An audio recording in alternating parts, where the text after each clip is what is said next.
The sirens did not wail when the black ships failed to cut the cloud-dead sky.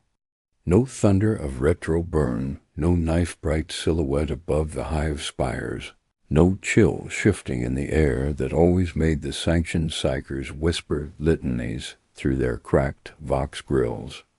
The day came and went like any other, ash settling on the manufactorum roofs, promethium smoke crawling across avenues where the imperial Aquila watched with blind stone eyes. Yet something fell out of the world in absence, a pressure change you felt in the gums and the bones. In the Scola dormitories a boy woke to the taste of copper and wept without knowing why. In a shrine corridor a candle guttered against a draft that did not exist. In the governor's palace a data slate reported schedule variants Adeptus Astra Telepathica unresolved, and the clerk who saw it made the sign of the Aquila twice. The first symptom of disaster was not fire. It was delay. If this is the kind of truth you want kept, mark this archive, like, share, subscribe. They posted me to the Ledger Hall 3 winters ago, a long nave of iron ribs and patient dust, where parchment smells like glue and old promethium, where the city's heartbeat is rendered as numbers and stamped into obedience by augmetic thumbs. I am scribe adept, licen vero sub columnar s, duty bonded by oath to reconcile the Hive's breathing with the Imperium's demands. I count lives and integers the way a factorum counts bolts, reconcile tithes the way a millwright marries cogs, and mark the days that should mean safety, muster, sanction, embarkation. The morning the black ships were due, I arrived before the bells, hands over a cracked recalf coil, watching the hall's great chrono tick with the burr of a patient insect. On my desk lay a red-ribbon stack testifying that the Adeptus Astra Telepathica had acknowledged our coordinates and times. The ink was dry. The world by every figure was orderly. Light moved through stained glass in solemn bands, saints with iron halos casting colors on steel. The Vox scribe rattled out the approach rites and grid assignments, the governor's seal flaring twice as if bowing to itself. Below us the Hive aligned a long groove carved by ritual, Arbites cordons shining like brass seams, administratum runners in gray tabards nailing root sigils to rusted pillars, ecclesiarchy choirs burning incense until lungs ached. Have blocks emptied their quotas of candidates, with the subdued dread of a ceremony that keeps the worst fear at bay by naming it, numbering it, binding it to a schedule. I pricked my thumb, pressed the seal, and wrote the symbol I write every year. Present, there is a taste that arrives before disaster, a penny bronze tongue from the gums. I felt it when the first hour passed without the expected vox key from the approaching fleet. The astropathic choir had sung 3 reports before dawn, Astronomican bright behind stormglass. Roots with invariants and choir matron Kale's attendants had carried her back to her chair with the exhausted tenderness that surrounds those who let the light burn them to keep the rest of us warm. If Terra's beacon could be felt, what could be wrong with the ships sworn to ride it? I tightened my gloves, set juniors to recheck signal mirrors and beacon harmonics, and signed authorizations for everything professionals do when a clock refuses to be. Obeyed. The second hour put a crack in the building's composure. Port Authority requested confirmation that our grid song matched the latest pattern chant. A skittery cohort asked to reskin the promethium haze over Spire 9. Arbites wanted the cordons extended deeper into the transit avenues. None of it was panic. It was craft. I stamped authorizations until my thumb ached and dispatched. Vass, a wiry junior with ink on his cuffs to the choir towers, with a sealed inquiry for Kale. Any private astropathic notice regarding delay. It is a question you only write when you already know the answer. By the third hour we were handling truths we keep under cloth. Astropaths describe the Astronomican as a lifeline felt through drowning fingers. In liturgy it sounds like comfort. In ledger language it means our city might be lit while no ship has the crew, strength, or sanction to cut through the tides of the immaterium and come. The Mechanicus adepts on the west gallery red cowls, like wounds conferred in clipped Benharak, augurs craning as if listening for a misfire above the clouds. A servitor trundled past with a pallet of parchment, halted mid-roll, and froze until a tech adept tapped its cheek rivet with a hammer, returning it to purpose. That, too, is a sign. When tiny, predictable things forget themselves, a city holds its breath. Sister Adela of the Shrine District came at noon, thurible, swinging, sanctified smoke curling toward the rafters like motion from a different gravity. She stood in the center aisle and intoned a stability hymn that names steam, iron, and oath, as if they were saints. I do not believe prayer alters figures. I believe rhythm steadies hands when the ground tilts. Our breaths aligned. The nibs scratched like a single animal. Then the Vox scribe chattered, and the governor's seal returned with a new preface. Schedule variants. Adeptus Astra Telepathica unresolved. It blinked twice, as if embarrassed. The Hive began to report footnote omens we log without liking. A Medicae described a patient whose breath wrote letters on glass. An enforcer patrol swore tin cups vibrated to a rhythm none of them could hear. A down-hive mother brought a girl to a Vox picket, the child staring through people while reciting the internal layout of a void ship she had never seen, counting bulkheads like a lullaby. One wrote their names, places, and times in the irregularities column, anchoring them to ink because nouns keep the floor under a man who watches sets turn to smoke at the muster yard. Ceremony without an arrival became a trap laid for the nerves. Sanctioned Psykers stood with banded collars. The unsanctioned stood among them like shadows, hoping the angle would render them invisible to fate. Sergeant Cord Masson of the Arbites' broad back, visor down, raised his baton like a metronome rather than a cudgel. The line buckled anyway. A woman decided an absence could not claim her only son. A man decided law was a story for days when the sky kept its bargains. Panic moved with that boneless speed cities remember from fires. Masson waded in, armor catching candlelight, and Sister Adela's hymn pulled breath back into lungs. The candidates held. No one was saved by that hour. No one died either. Sometimes survival is the entire assignment. Dusk fell without retroburn. The lumen strips along the hall ceiling flickered like a failing constellation. I signed the last page and sealed it with blood, an old ritual to remind the book what it records.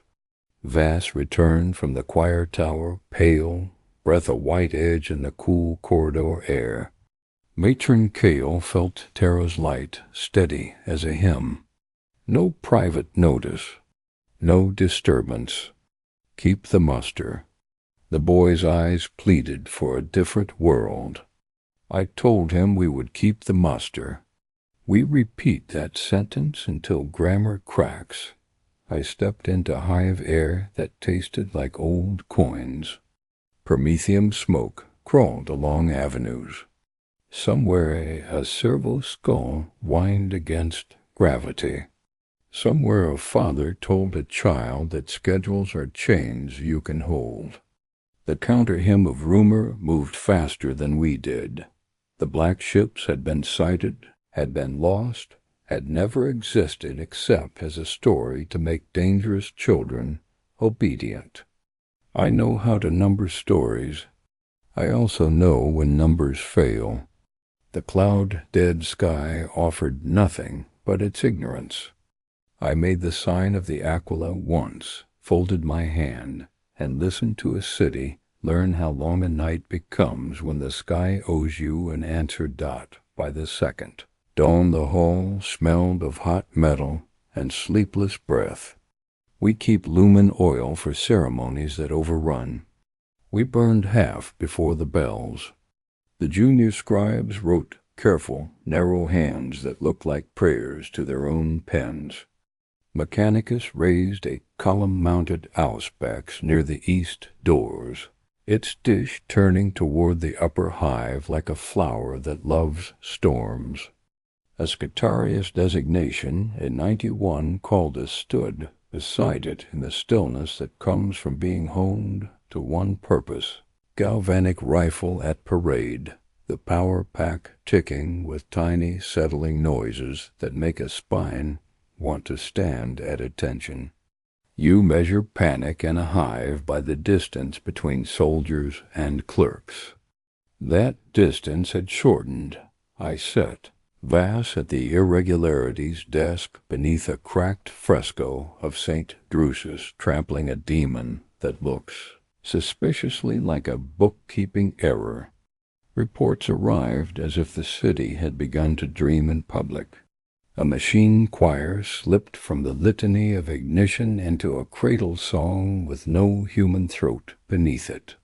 A lumen line pulsed like a heart for 13 minutes, then resumed its sullen glow. A Vittler swore the stall vox gave prices a fraction before customers spoke, as though delay had inverted and the world was paying back with interest. I stamped each report and cross-referenced location, hour, barometric pressure, and local quota. It is superstition to think a pattern will save you. It is craft to hunt one anyway. Mid-morning, the first sanctioned breakdown. Sanctioned do not weep in public if they can help it. Their collars teach them the theology of biting the cheek until blood wins over tears. But a woman sanctioned by sigil and old scar-web stared at the sky and laughed very softly, the laugh of a rope's punchline. Sister Adela reached her first, palm up like bread. Masson formed a wall with 2 enforcers, keeping space without building a cage. The woman's laughter folded into a single word, late.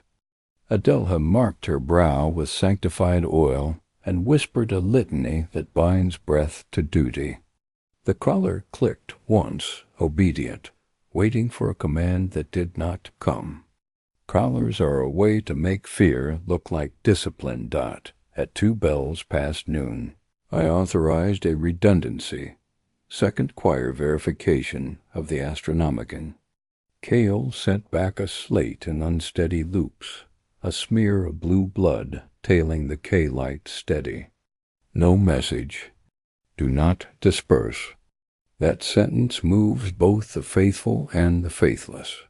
Arbites shifted from suppression posture to endurance posture.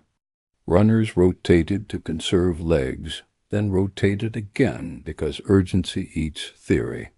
The ecclesiarchy doubled incense and brought middling relics up from the crypts, the sort of bones with stories soft enough to be useful. I have never seen a high relic outside glass. I wondered uncharitably whether anyone ever does. Rumor seated itself in the sump under rail 7, the hive's bones showing through paint. I sent Vass with 2 enforcers to listen but not act my order. My risk, because action before knowledge is how cities trip on their own boots. He returned with some rot in his clothes, and a look I will remember when I am ash. It was not a market, he said. It was families acting like merchants, so they could pretend their bargaining was not begging. A man with a bandaged ear traded an heirloom medallion for a pilgrimage token with a stamp his dead mother loved. A girl swapped a ferrous nail, she swore it, from a black ship hull, almost certainly not for a pinch of salt, and a story that if you sleep with salt on your tongue, the warp cannot taste you. I did not order dispersal. Fear braided into ritual has the tensile strength of wire. Cut it and it whips. Toward dusk a Mechanicus Magos sought audience. Replevin hest. 7 chiming mechatendrils, face like old parchment, stretched over an economy of bone. He requested control of the landing grid harmonics for addendum sigma. I asked whether sigma existed yesterday. He said yes with the bland confidence of men for whom a different answer is pointless. I signed and added a note he disliked. Report any variance with numeric stamps and subjective description. Subjective offends those who count truth in voltages. He bowed anyway. Even adepts prefer signatures to arguments when the air tastes like iron. The governor's council chamber is a circular theater that lets functionaries believe they are senators. He did not sit. He stood at the window across the upper arteries to spires that pierced the cloud lid. His gloves were off. That is what I remember. The nakedness of hands that usually hide behind kid skin. He asked me for numbers. 574 sanctioned, 3,112 unsanctioned, within muster zones by our best estimates. 24 corroborated irregular incidents. 187 uncorroborated but persistent rumors clustering around 5 sites. Scary moved to 3 junctions without public notice. Arbites fatigue. Red. He asked if we should disperse the muster. Maintain posture, I said. Prepare parallel orders. Parallel orders will both be called treason by someone. He watched the hive 1 minute as if breath could calculate, then nodded to a vox aide. Maintain muster. Prepare to receive. Remain devout. Choose your verbs like girders. Night rose like a bruise. A wind came down the spires with the smell of cold stone and chem. The vox carried whispers no one admitted to hearing, old transmissions bouncing through slag and eaves, or voices thin with distance still trying to arrive. The sanctioned filed toward dormitories under escort, collars banded, profiles bowed. A boy too young by our rules, exactly old enough in the world, looked up and asked, not to me, if they do not come, do we stop being dangerous? I told him tomorrow would be a day for obedience. It was a wrong answer. It was the only answer that would not set fire to a line.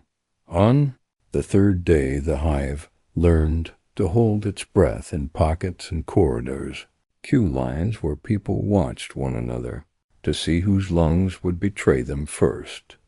The hall opened on time, because it opens on time until it is ash. I took the seal kit and found soot in the hinge, as if the building had burned somewhere I could not see. Vass reported a down-high vox catching a prayer in high Gothic with no registered transmitter. People called it a sign. I found it unverified and copied the phrase into my private book so it would live twice, 1 polite ledger and 1 honest. The words had the texture of speech not born here, by first bell irregularities outpaced paper. The auspex by the east doors issued a chime sequence that lifted Hest's mechatendrils like startled snakes. A 91 called us shifted one boot length scitare, do not shiver, and brought the rifle to low ready. Constructive interference, Hest said, requesting control over auxiliary pylons at the far edge of the landing grid. Slightly higher amplitude, slightly narrower band. Louder and thinner. Machines do that when patience fails. The muster yard was quiet the way infirmaries are before dawn deaths. Adelha moved among the lines without thurible, hands empty, voice a low litany you had to lean to catch. Masson walked the perimeter visor up, baton slung, trusting eyes over armor. The sanctioned kept collars straight. The unsanctioned kept their eyes anywhere but the sky. It is a strange kindness, conspiring not to look at the same absence. I learned the laughing woman's name because names keep people from becoming symbols that can be misused. Sarah Halden, Sanction Mark, Hab Sector Far. They are teaching us the shape of late, she said. As if reading weather dot near midday, a freight lift stalled between levels. 8 passengers inside. No emergency response for a 30 count. Then the doors buckled outward as if breath at the other side had pressed too close. Frost on the floor, hairline cracks wreathing the lintel like a spiderweb growing toward warmth. One passenger, an old man with a sanction mark faded almost to memory, whispered he had seen stars through a scene where steel should be. The enforcer wrote probable delirium due to hypoxia. He was not wrong. He was not necessarily right. The city dies when it begins to discard evidence it dislikes. A fragment arrived on the Vox strip, half a routing code from a black ship designation on last year's register, like a tooth missing from a grin. I threatened to demote the machine for lying, then called Kale for verification, because believing good news from a cogitator before a choir has its hands on it is how you mistype the Emperor's name. No ship, Kale breathed. No message. The light is strong. The room is wrong. The line went dead. I had Vass log the words and leave the last sentence unrendered. Some phrases spread like damp and raised mushrooms. Rumors of the Ordo rose with their usual glamour. Dust-gray coats, blank rosettes, polite masks. The pad crew swore 3 figures had arrived on an auxiliary pad under a masked transponder. Speaking administratum can't well enough to be invisible. Ordo rumors always put them in 5 places at once and inside your pocket. I had seen the Hereticus once in my life. The memory is lacquered to protect it from air. If they were here, I thought, they would send for my ledgers. They did not. Either they had not come, or they saw no value yet in a pile of honest paper. Dusk carried a wind like the inside of extinguished candles. Adelha found me on the hall steps, armor clinking with professional irritation at stone. There comes a point, she said, when patience becomes cowardice or faith. We will learn which only after the judgment writes itself under our feet. She looked thinner, as if liturgy had consumed parts food cannot replace. The sanctioned filed by with a slow resolve, collars quiet, eyes steady, on nothing. The auspex tone, Hest's engineered octave, was so clean it grew sinister, a lullaby played in an empty nursery. Far over the grid, a seam in the cloud mantle opened like a long wound with sodium edges. Shape moved inside, not form, only suggestion of depth where weather should be flat. The Hive craned. The seam clenched shut. The vox strip bled 3 glyphs too neat for our coughing machine, a schoolroom hand mimicking last cycle's routing. Hest hissed a tech cant that can mean sacrament or sabotage, depending on the god you prefer. Night taught us geometry. Lines formed without orders, curves of bodies bent around doors, never meant for procession, and the riot of directions settled into channels as though water had chosen new courses through old stone. A soft, formal knock sounded at the hall's side door, the one few remember because its use requires an older map.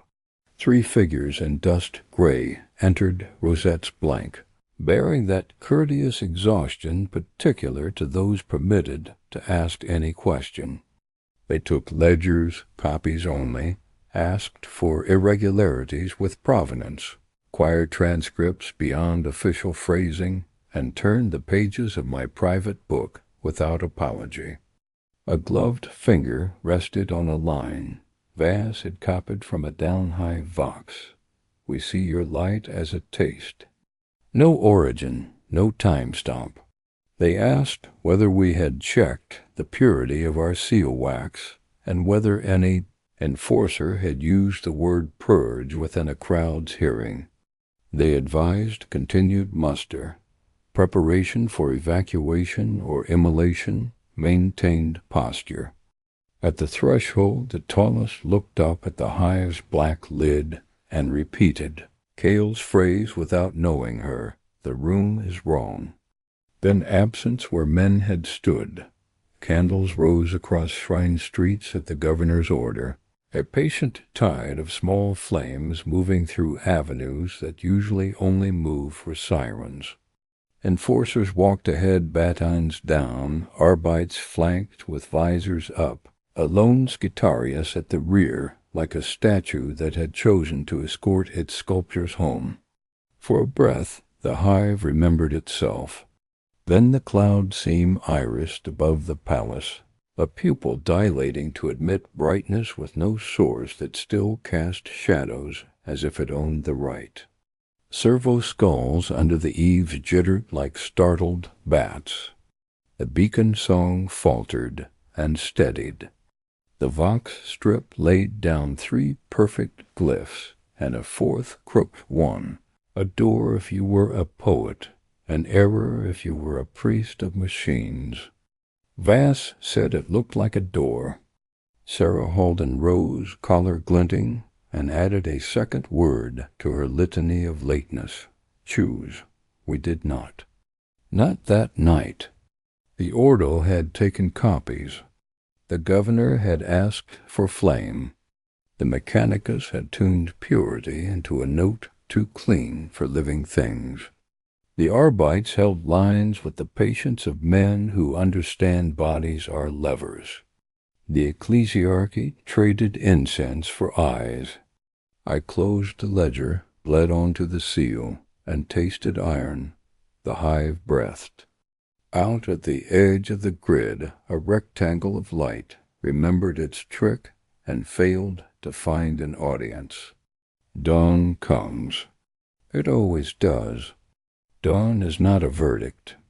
It is a measurement, how long a city can remain itself when the ships that fix its stories refuse to arrive. I slept an hour, upright, and woke to the taste of copper, as if fear had learned the courtesy of knocking at the lips before entering the heart.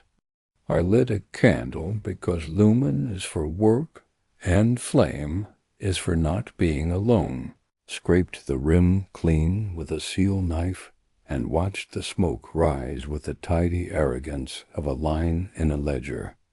Outside a siren cried once and aborted its purpose like a word that changed its mind mid-vowel.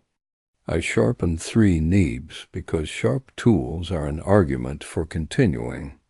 I wrote in my private book, A Vice for a Scribe, that if the ships did not come on this day, the Hive would begin to change its stories about itself. A world burns in 2 ways, under a word like exterminatus pronounced by a voice with legal precision, and under a slow subtraction of trust until streets taste like old coins, and every corridor repeats for the 1,000th time that the absence above is a shape with our name on it. When the bells rang, the hall doors opened to a wind that smelled of cold iron and old candles. The auspex purred its octave. A 91 Caldus stood where he had been placed by doctrine older than our grandparents. Vass carried the irregularities ledger to his desk and set it down with the care a man gives an elder, then began copying witness names onto a separate sheet, his private list of those who chose truth, while it still cost something.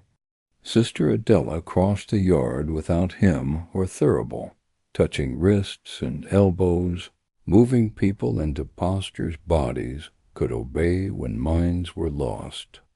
Cord Masson walked the perimeter, visor up, gaze steady, baton easy, and spoke in a tone that taught the air to settle.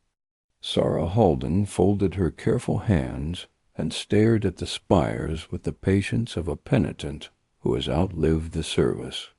I pressed my thumb to the day's first seal and felt the hall exhale through my mouth. The night the beacon went silent did not end with silence. It ended with a sound the stones remembered after men forgot. A low answer under the grid, too deep for the vox to catalogue, long enough to disturb bone and stop there as if politeness had stayed its hand. Hest bent over his dish, coaxing his machine to tell him a story it was not equipped to hear. The chrono lost 8 seconds, then found them, then lost 2 more, as if time had become a ledger kept by different scribes in different rooms. Vass leaned close and whispered that a down-hive child had laughed at the wrong hour, and for a moment the laughter had peeled a layer of soot from a wall. We wrote it down because writing is how we hold breath without breaking. When people speak of nights like this in years to come, if there are years, they will lie for symmetry. They will say the sky split, or that it did not. The black ships had come or had not, a verdict descended, or it did not. The truth was worse and smaller. The truth was a city standing in its best uniform, incense in its lungs, numbers on its tongue, collars polished, grid harmonics tuned, candles cupped, waiting for a timetable to make them harmless. The truth was that waiting is another kind of fire. The truth was that somewhere above the clouds a light that never falters continued to burn, and somewhere between that light and our waiting stood the room that had gone wrong. I recorded these things because recording is what I can do without turning into smoke. I recorded the smell of old coins in the wind, the taste of copper at the lip, the scratch of nibs that pretended to be a single animal, the way a baton can be a metronome, the way a hymn can be a rope. I recorded how machines learned our tricks and showed off, how auspex dishes angled as if meeting invisible limits, how a servitor forgot its path until struck gently on the cheek, how a luminaire chose to pulse like a heart until it remembered it was a light. I recorded the sentence Sister Adela spoke about patience, the pause the governor made before choosing verbs, the way Sarah Halden widened her litany by one word. I recorded the faintest sound, the way stone seems to swallow after an echo, and the way a city can listen to itself not to hear comfort, but to confirm that listening still works. When sleep finally took the hive by the shoulders and pushed it down for a handful of breaths, I stood beneath the stained saints with iron halos and watched color wash iron. The aquila above the doors did not blink. The Promethean haze above the avenues thinned just enough to pretend to be sky. A line of sanctioned filed past an enforcer with a kindness he would not admit was kindness. A Skitarius in red moved his heel half a finger's breadth. A Magos kissed a panel as though it were a child. An Arbites sergeant ran a gaunted hand along a crate. A scribe me scraped a candle rim clean and put his blood in a book. It is such soft, low arithmetic, the math of survival. It is also the only kind we are allowed until someone else names the number that ends us. The first day the black ships failed us, the city did not burn. The first night they did not come, we learned that waiting is the color of ash long before flame.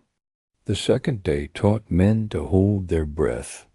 The third taught them to count seconds and call that faith.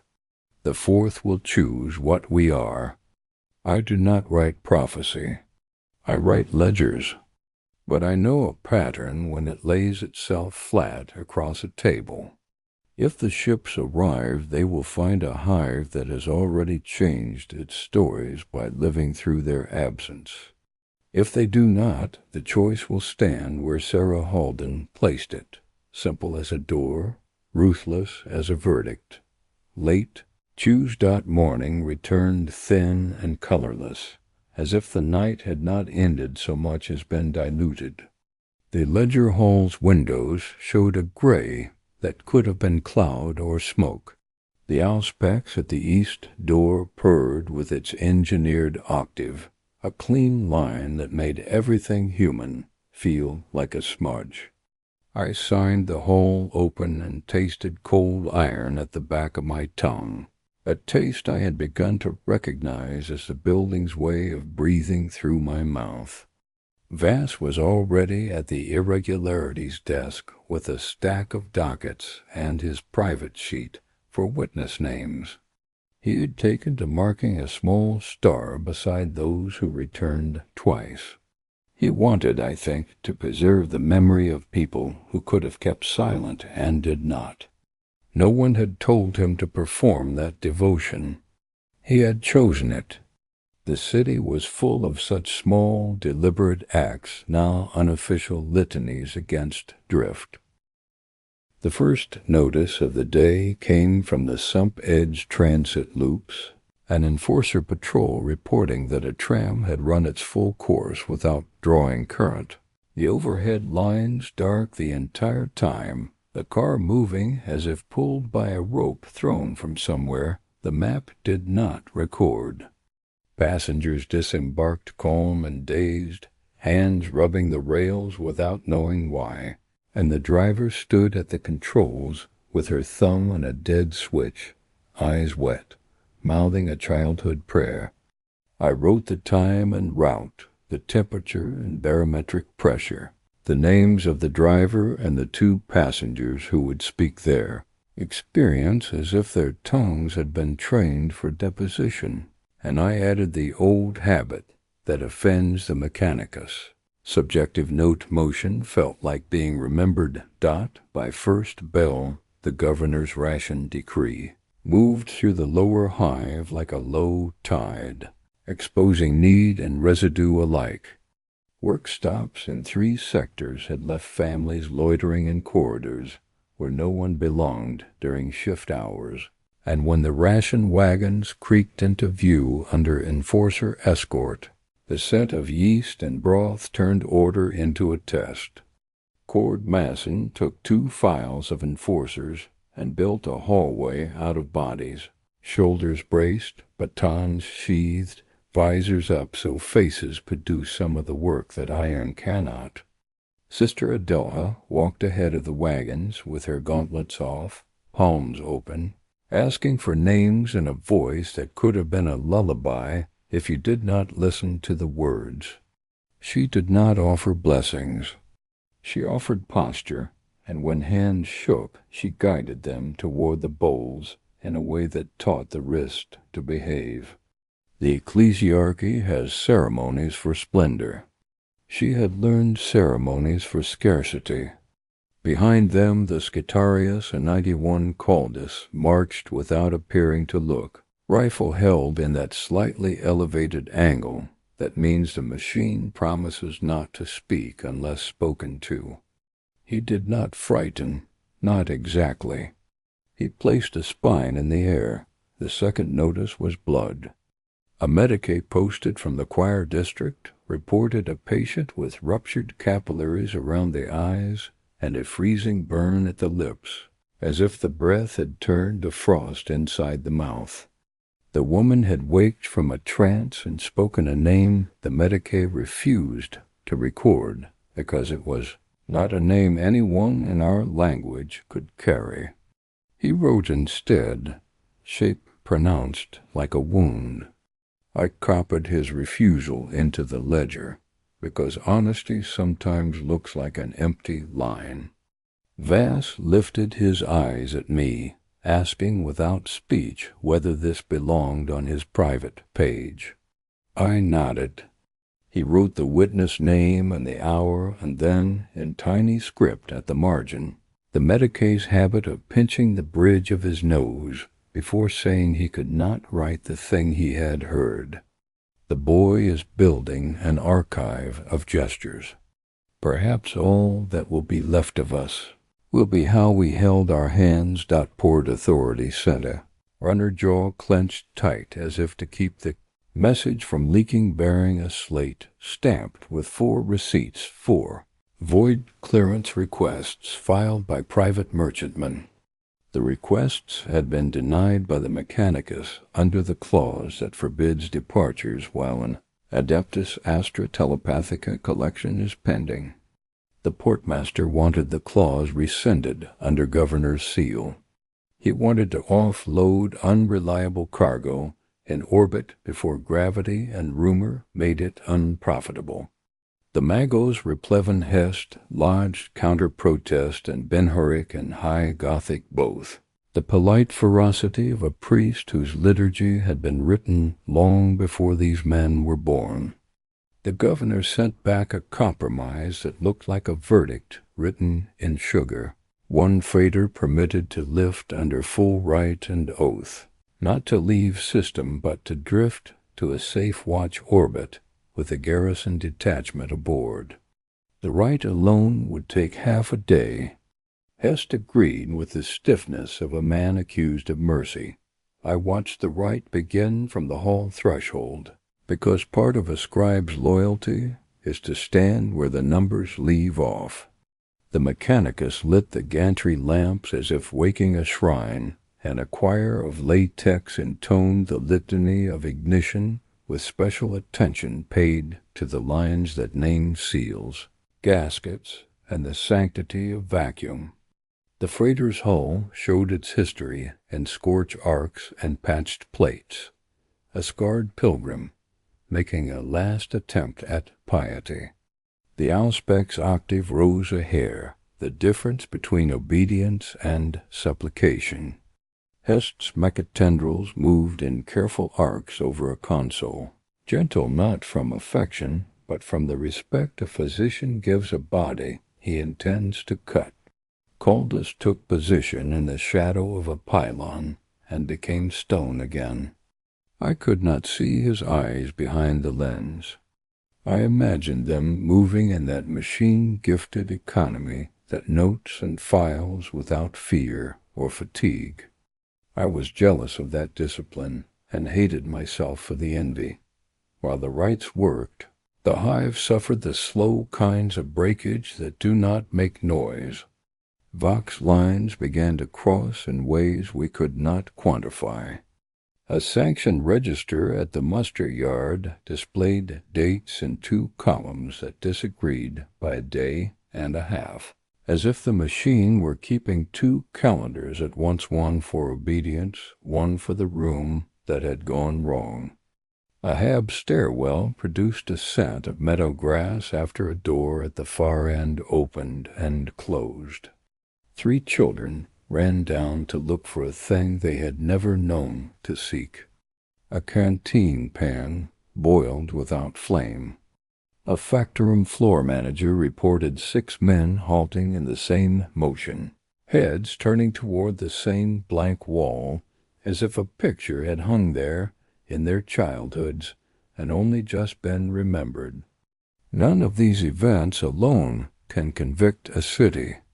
Together they convict a mood. At third bell, a formal notice arrived from the governor's chamber. The Ordo representatives had taken temporary billet in a sealed annex of the palace. By their word and our hospitality, with the proviso that their presence was not to be made public beyond need-to-know departments. The registrar wrote those words with a hand that tried to measure them into something less heavy. Vass looked at the line and then at me and said nothing. I told him we would not record the annex's location in the irregularities ledger. I did not say that the Ordo never occupies rooms. Rooms occupy the Ordo until informed otherwise. If they had chosen to be seen by the port crew the night before, it had not been an accident that the ration wagons reached the sump amphitheater, a bowl of cracked stone that had once held tribunals and now held mud. The first ladlings went gentle. Then someone shouted a name, and the old heat moved through the crowd, that under voice that is not language so much as invitation to abandon it. A man tried to push his wife forward. An enforcer put a palm against his shoulder. Someone behind them felt impinged upon by fate and threw an elbow at the future. Cord Masson moved like a plug in a drain, sealing an opening that had not yet formed, his enforcers spreading wide to create space instead of closing it to make a charge. Sister Adela did not climb a crate. She went down into the thick and touched wrists, 2 at a time, pressing her thumbs into the place where the pulse can teach the mind to slow. She said words without holiness, and still made them prayers. Breathe, then rise, then step. A woman began crying in that soundless way that means the body is refusing to counterfeit itself any longer. Adelha put her forehead to the woman's and closed both pairs of eyes. When they opened them, the line had learned again that it was a line. Masson glanced at me once across the bowl and tilted his chin in the smallest acknowledgment a soldier gives a clerk who is doing his job in public. It felt like being issued breath. The freighter lifted half a span before dusk, gantry arms unclenching like reluctant fingers, hymns throttling down to the mutter that means nothing more can be asked except obedience. The engines lit with a flame that looked weak until it pushed thousands of tons of metal off its lever. The auspex octave drifted sharp, a tooth against the ear. Hest spoke to his machine without moving his lips. The hull rose through the first bruise of low cloud and dissolved into the lid. For an ugly 2 seconds the beacon song lapsed, then snapped back so clean the windows sang. The Vox scribe coughed a strip with 2 glyphs twin to the schoolroom hand we had learned to hate, and then ripped itself off the roll as if the machine had thought better of speaking. Hest hissed a word that could mean either blasphemy or sorrow, depending on which god held your wages. We waited for the freighter's ritual acknowledgment. A single syllable scraped through miles of interference, a proof of passage like a footprint at the door. Nothing came. The auspex held its octave. The Vox remained busy with lesser traffic. Sister Adelha stood in the yard with her head tilted as if listening to a high note that refused to resolve. Vass held the edge of the irregularities ledger so tight that the paper creased under his thumb. Caldus did not move. I wrote, ship lifted under full right, no return syllable, note, Silence feels exercised, not natural. That last phrase will be meaningless to anyone who does not remember the exact shape of that pause. It will have to stand or be burned with the book. Sometime between dusk and the candles, a convoy of half-blocked mothers swarmed a shrine door and demanded a reliquary be opened for procession. The priest inside refused because the bones were rated for calamities of a different scale and flavor. He offered a lesser skull instead, its provenance a paragraph shorter, its miracles smaller and domesticated. The women accepted without humility and carried the skull as if weight rivaled sanctity. They walked the long corridor outside their homes, children in pairs holding a ribbon that had once decorated a governor's dais, men walking behind with their hands in their belts because they needed somewhere to place them. No one sang. Sometimes singing lies. They let their feet speak. Heel, toe, a human metronome knocking panic into rhythm. An enforcer walked along the wall and tapped the baton against conduit at a pace that matched the steps, and the conduit answered with a hollow ring, and the ring pulled other feet into time. The skull did not glow or weep or bleed or speak. It was enough. The ordo sent for my ledgers just after the procession passed the hall's door. 3 figures in dust gray again, polite without softness, courtesies performed with the indifference of artisans. They did not sit. They stood with the patience of men who do not need to rest because their work makes other people tired. The tallest read aloud 3 entries from the irregularities book, not to check my accuracy, but to hear how the words sounded in the room. He asked whether the Arnfeld Havelock had a child with an unsanctioned mark. I answered that our records were blind to that detail until arrests or confessions made them visible. He asked whether the Arbites had seized any personal Vox units for contagious phrasing. I said no, though the word purge had been heard twice now in reports spoken in rooms without paper. He asked whether the governor intended to disperse the muster. I said the governor intended to maintain posture until told which posture counted as virtue. He folded the ledger closed with care that made the gesture feel like theft, even as he returned the book to my hand.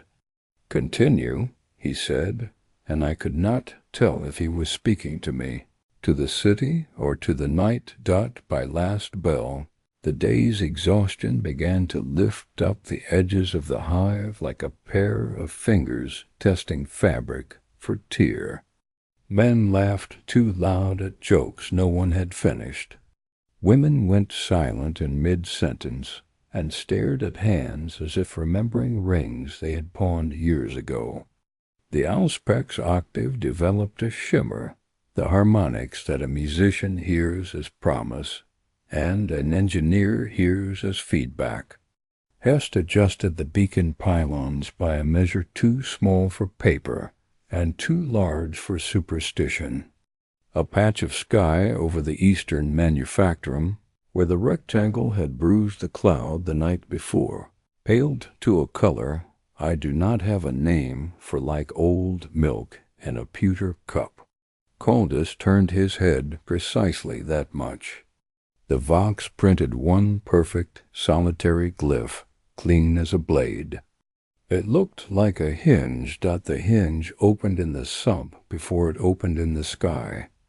A warehouse door rolled up on its track and revealed not the piles of spare conduit coils anyone had expected, but a corridor lit in the wrong direction, light seeming to travel from the far end toward the door, as if the world were a pipe, and someone were inflating it from elsewhere. The 3 men who had come to steal copper stood a moment with their hands at their sides, bodies undecided between greed and a newly learned piety. One took a step. The light did not warm his cheek. He took a second step and lifted a hand to shield his eyes from brightness that did not strike his palm. Then the door rolled down with its own weight and trapped his breath on the inside of the metal. The other two ran without speaking. The warehouse clerk later swore he had not touched the control. I logged his oath and the three men's names and the precise count of bolts on the door, because people in the future will want to know what kind of metal held that moment shut. I went to the muster yard because there are hours when the Ledger Hall feels like a coward. Sister Adela stood with Sarah Halden beside a stack of crates. Sarah's face had lost its brittle echo. She looked like a woman who had wrestled sleep and forced it to take her for an hour. Adela's voice had dropped even lower, a current under noise. "We do not name it," she said to the small knot of sanctioned gathered within reach of her hands. "We name ourselves breathing beings, duty-bearing souls. The light exists whether our mouths are clever. You do not need the right word to be loyal." Sarah glanced at me and then passed me toward the hall.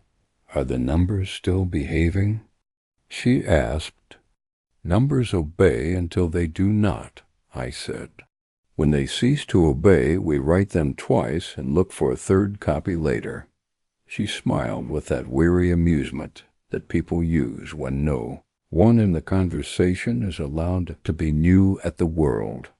"Write my name a third time," she said.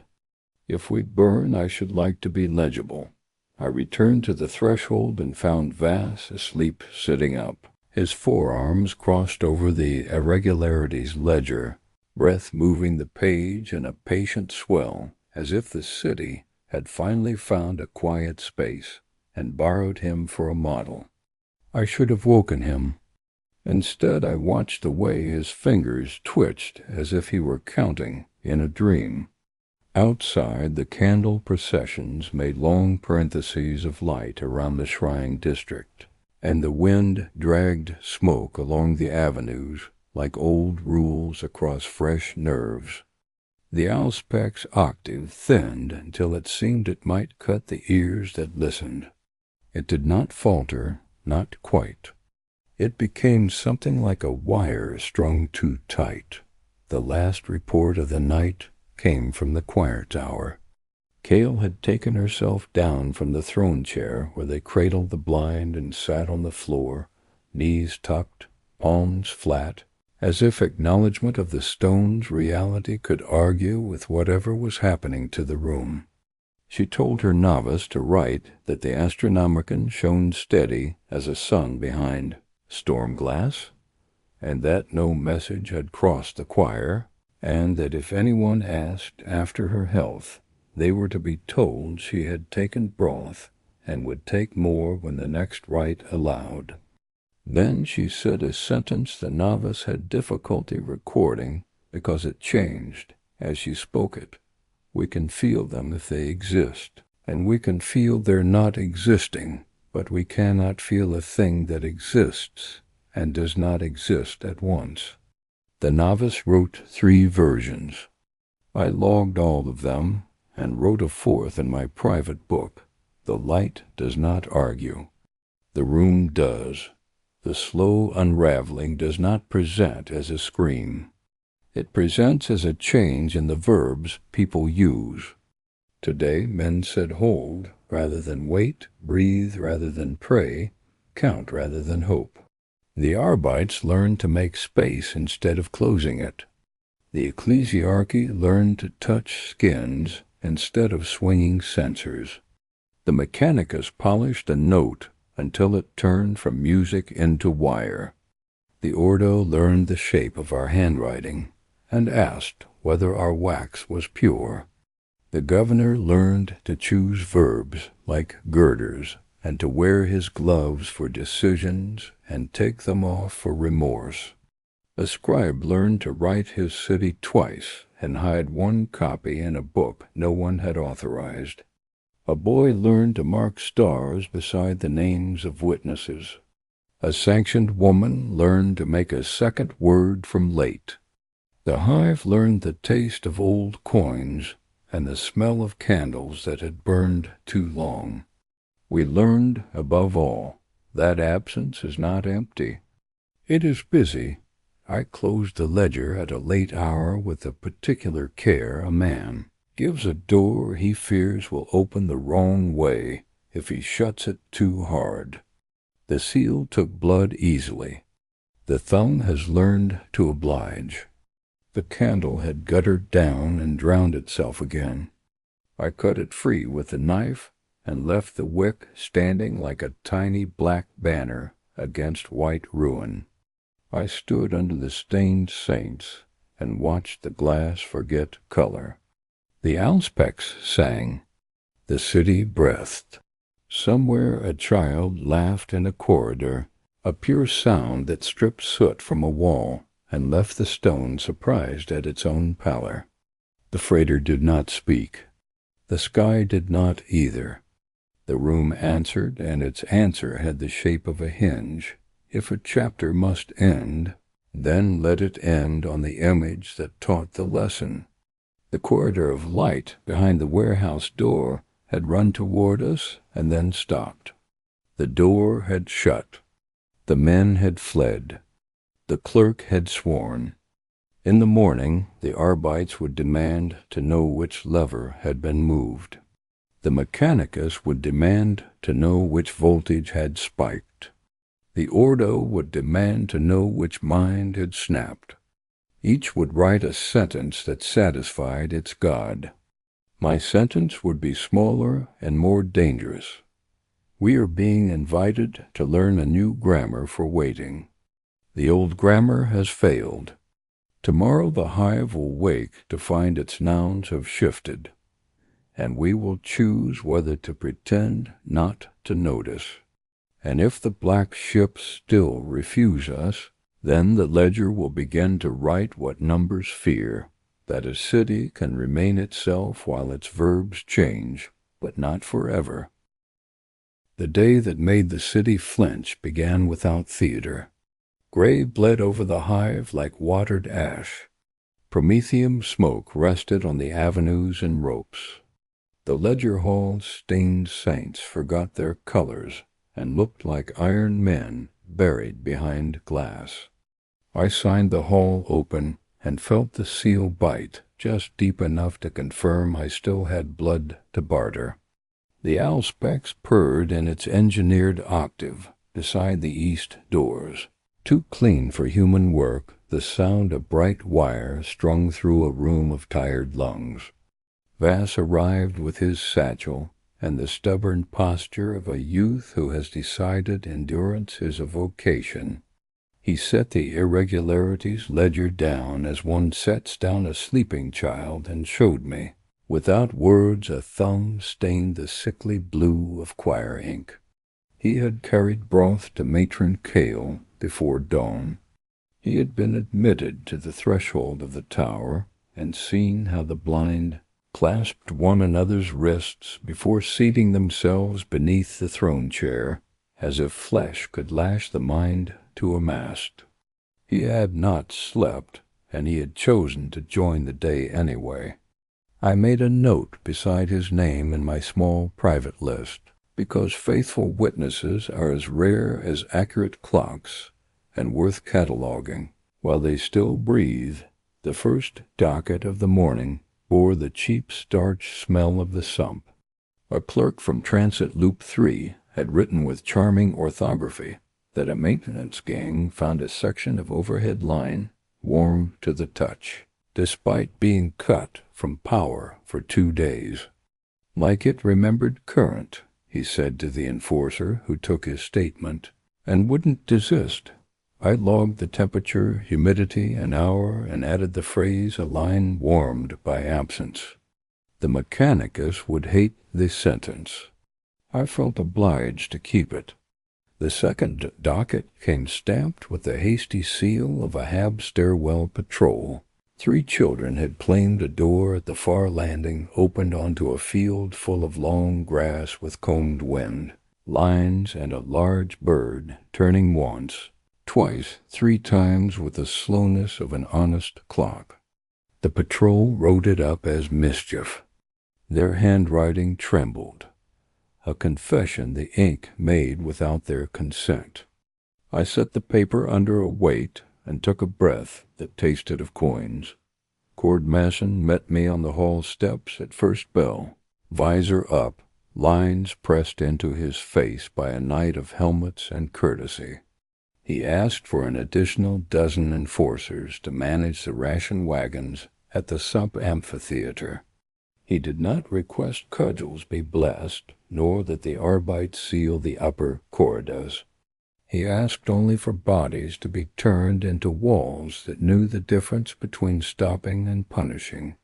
"Something is brittle today," he said, "not theatrical, only practical. If it snaps, it will cut." Sister Adela joined us with her gauntlets slung from her belt, palms newly scarred by a 12 small human contacts, each one a confession with heat.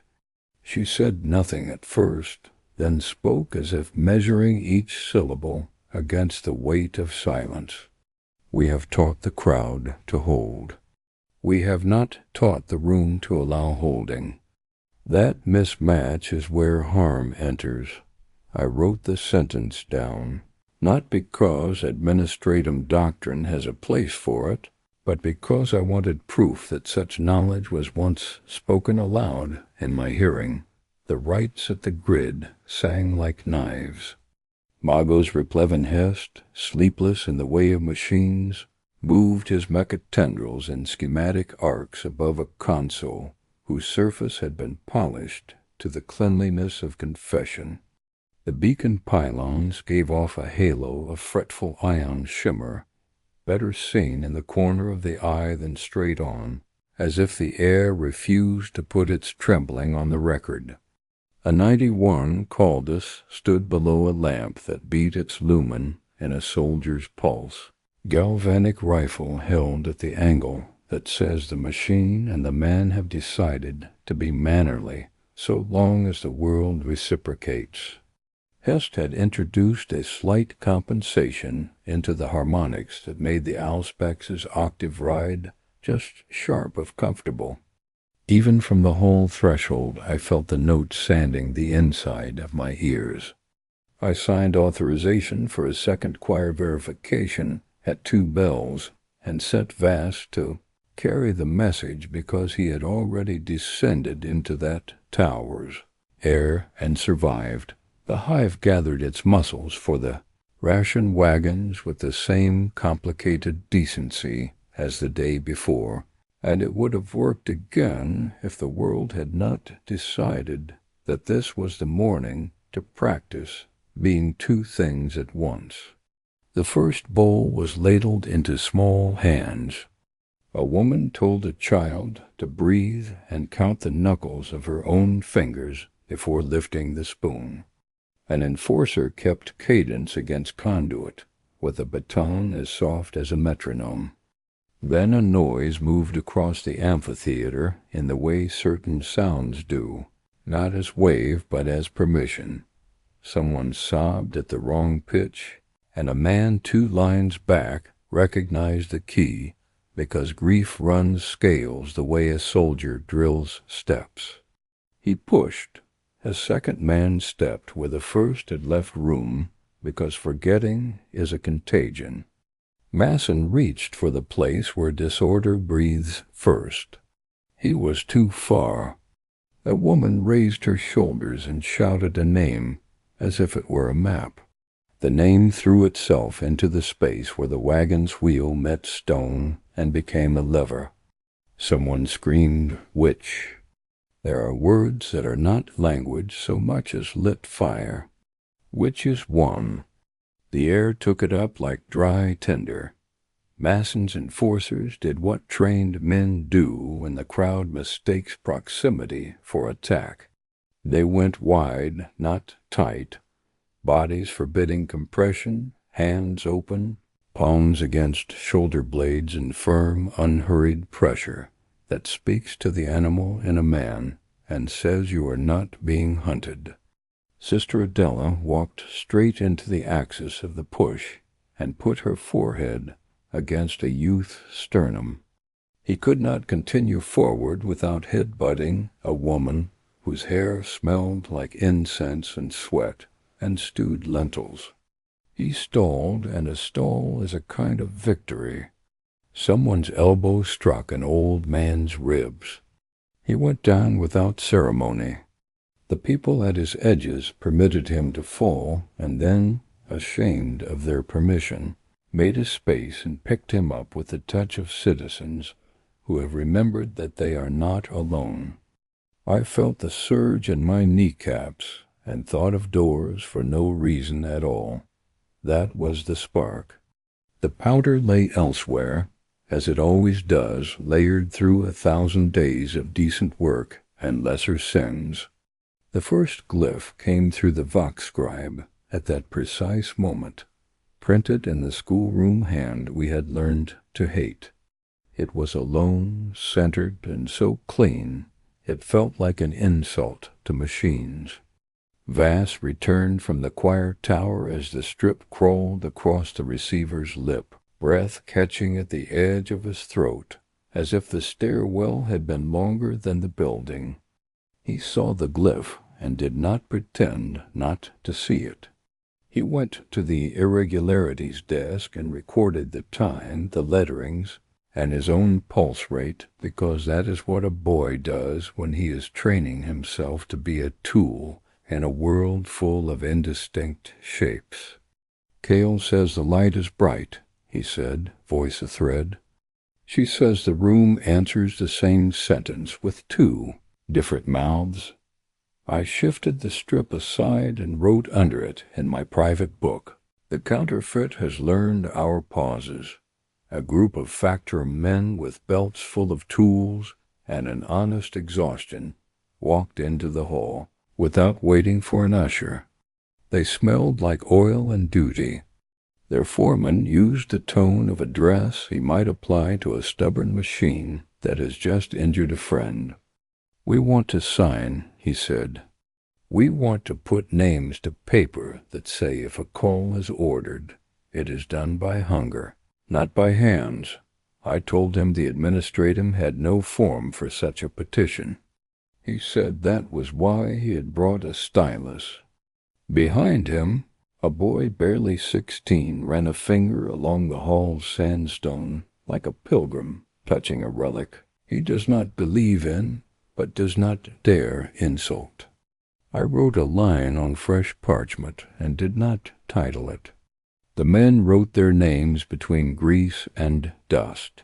They did not have a superstition between them, only the naive, glorious faith that script can frighten fate. I am employed by a god of script. I did not laugh. I set the page aside and promised nothing, except that I would not let it be eaten by casual fire. The Ordo sent for me.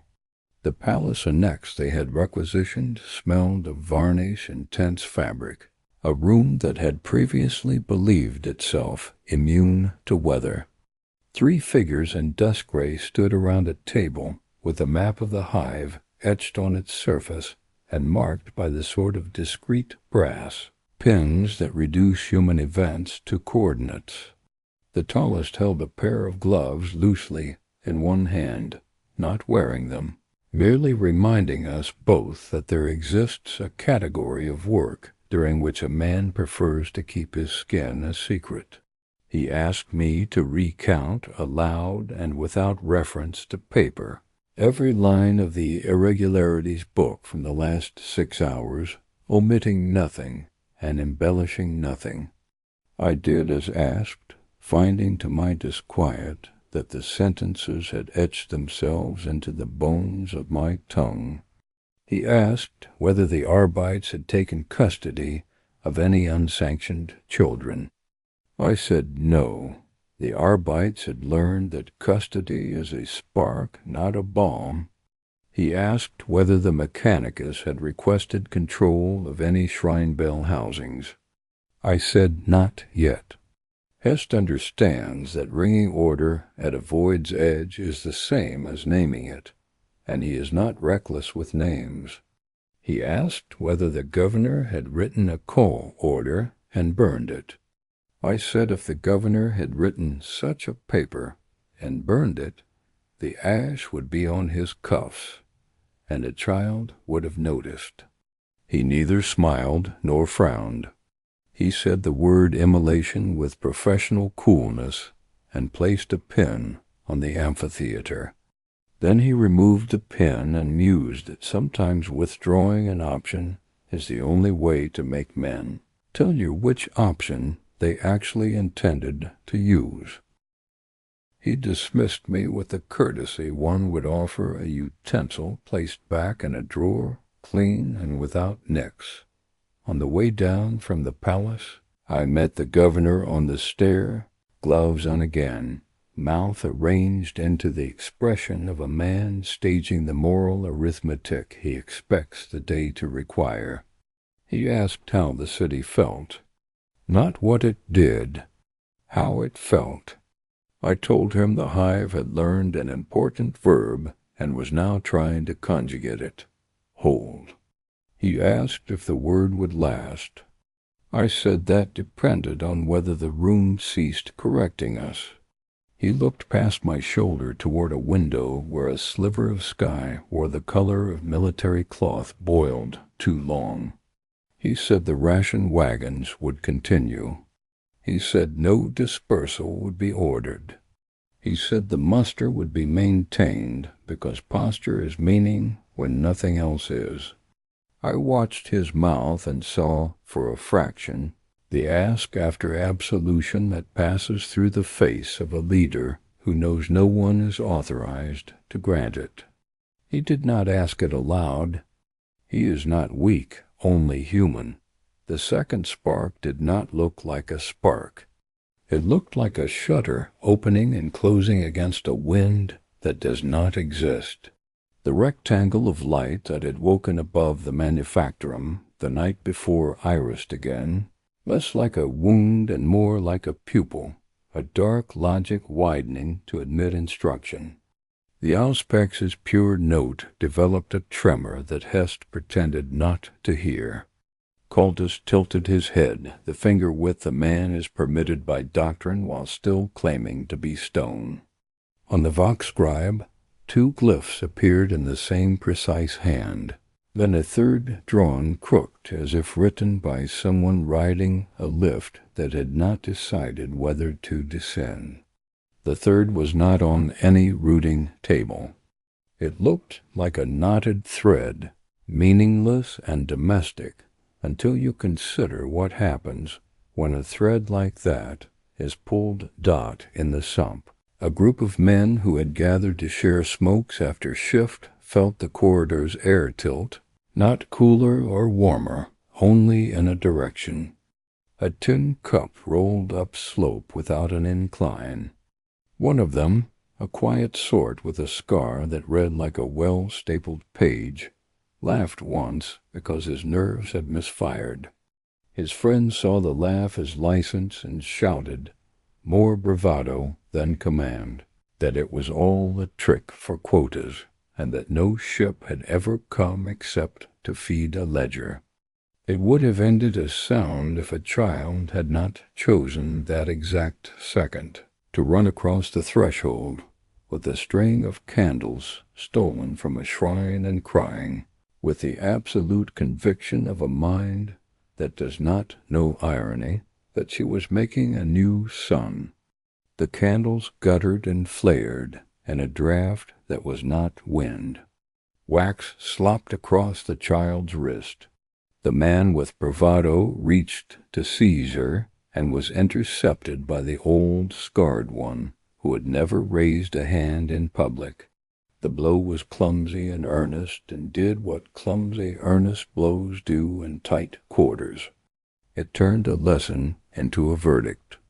Arbites arrived with visors up and batons down and restored oxygen to the scene in the slow, deliberate way that ruins no one's future. The child went home with wax burns and a hero for a father. The bravado man went home with intact bones and a shame he could survive. The corda learned the smell of wax, as if for the first time. I copied the account and wrote beside it, in tiny hand, saved by the wrong people for the right reason dot at second bell. Vass returned from the choir tower gray-eyed and solemn. He set a scrap of paper on my desk in the rigid manner of a boy attempting ritual, a novice's transcript of Cale's last words before falling asleep upright against the throne chair. "The Astronomican is a proof of distance," she had said, "not a promise of delivery," she had then added, as if admitting a private doubt to an audience of granite. "We do not pray to the light. We pray to our ability to be found by it." I had never heard a priest craft such a sentence. I wrote it a second time in my private book because I wanted to know the curve of it from memory dot. The powder lay thicker now. The factorum foreman who had signed the untitled petition returned with 2 colleagues and asked politely, but with the calm of men who have rehearsed fear into clarity, what the law would be if the Ordo declared our hive contagious. I told them the law would be clear and remorseless, and that my only gift would be accuracy. They thanked me with the composure of those who have accepted that honesty is the last courtesy they will receive. They did not curse me. They did not raise voices.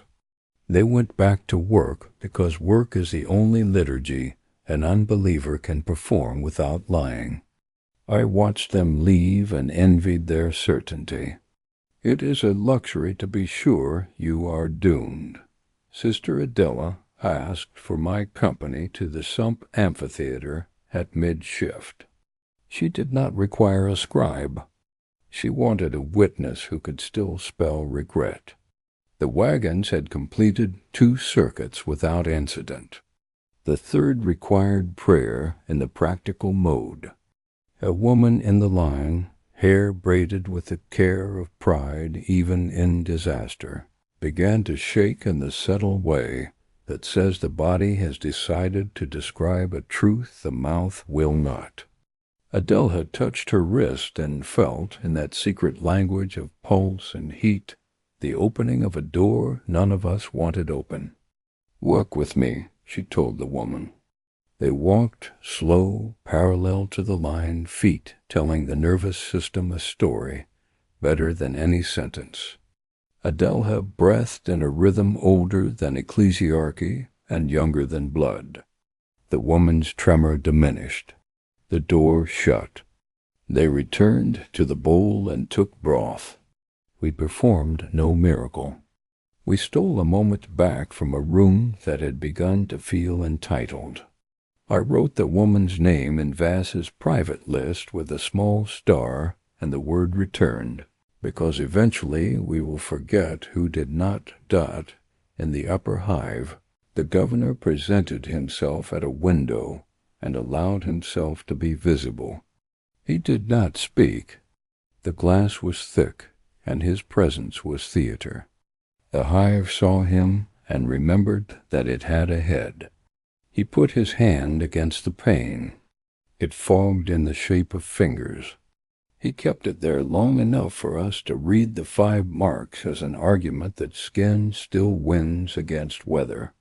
Men in the plaza below put their own palms on stone in mimicry. It looked foolish and childhood stupid and completely necessary. We are not good at conceptual loyalty. We require gestures that insult physics. Near dusk, a Vox packet arrived from the freighter that had lifted to watch orbit under right. It reported nothing. Not silence. Silence is a clean lack, but nothing. The paper registering receipt and yet containing only white. Hest stood very still, and for the first time since the days began to mistake themselves, I watched fear move through a man of wires. He called the auspex to heel with a curt series of chirps that would have been a whistle if he had allowed breath to carry it. The dish angled, locked, and angled again, as if following a patient bird across a sky where birds are prohibited by ordinance. Caldus took one step forward, the smallest trespass.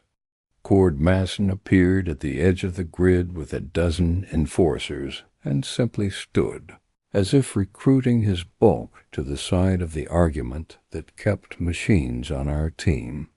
Sister Adela came too, without ceremony, without thurible, and put her hand on the side of a pylon. She closed her eyes. If she was praying, she was doing it in a grammar that would embarrass an altar. The rectangle opened a final time that day with the suddenness of a breath held too long. It did not appear above the manufactorum or the palace. It appeared between pylons at eye level, as if democracy had decided to practice terror.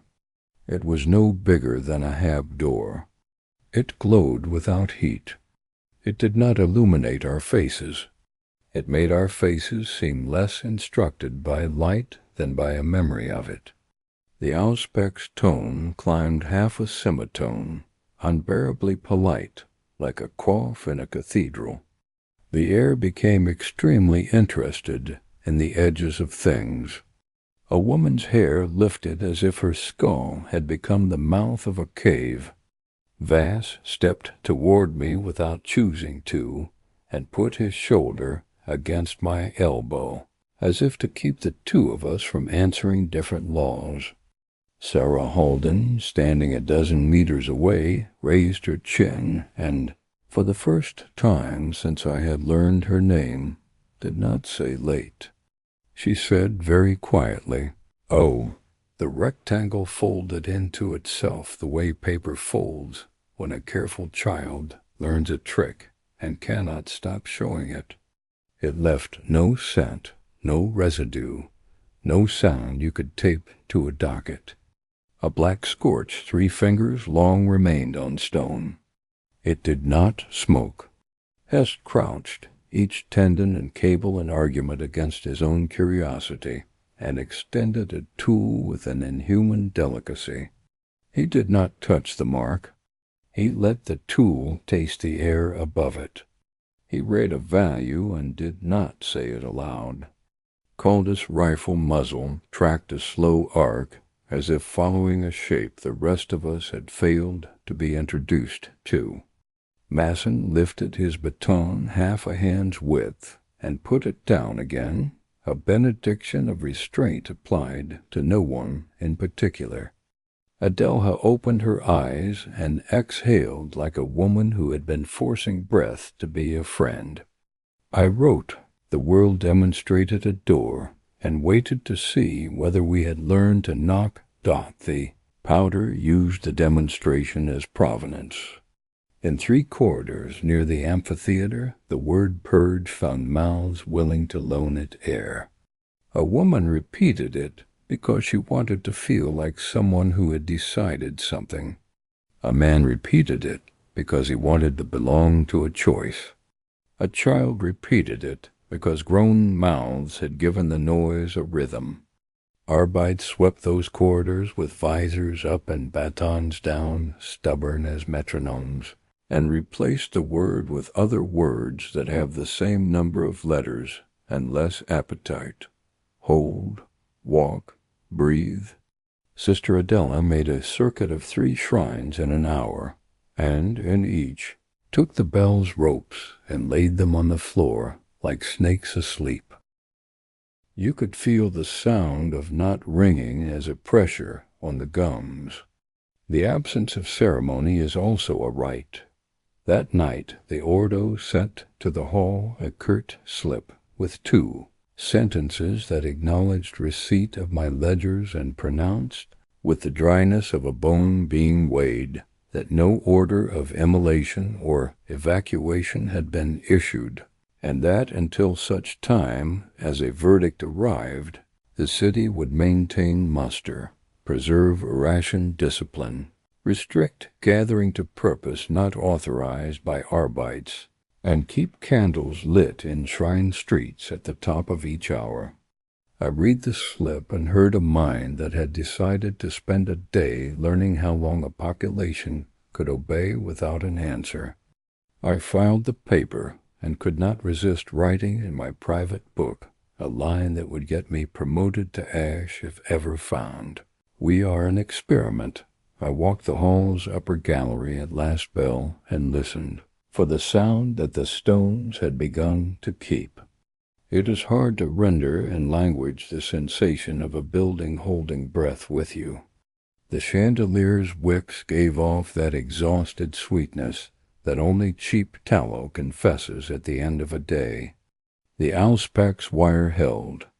The chrono lost a second, and then, with studied innocence, claimed it back. The saints in the glass glowered at their dereliction.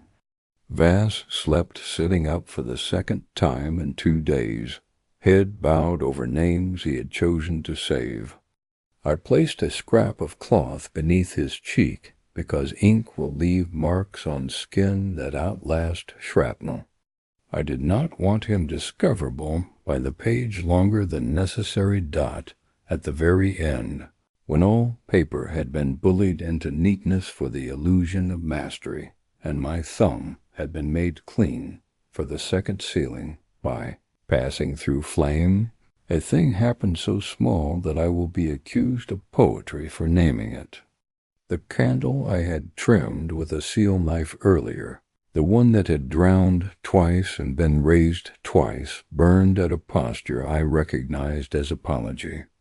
Then, with no draught, no sneeze of air, no motion of my hand, it went out. It did not smoke. It did not gutter. It ceased. And in the half-breath where darkness balances before the eye learns its work, the room on the far side of the glass, the city's lid, the whole idea of above, felt closer by the distance between 2 fingers. I did not light the wick again. I stood and let the dark perform its own arithmetic.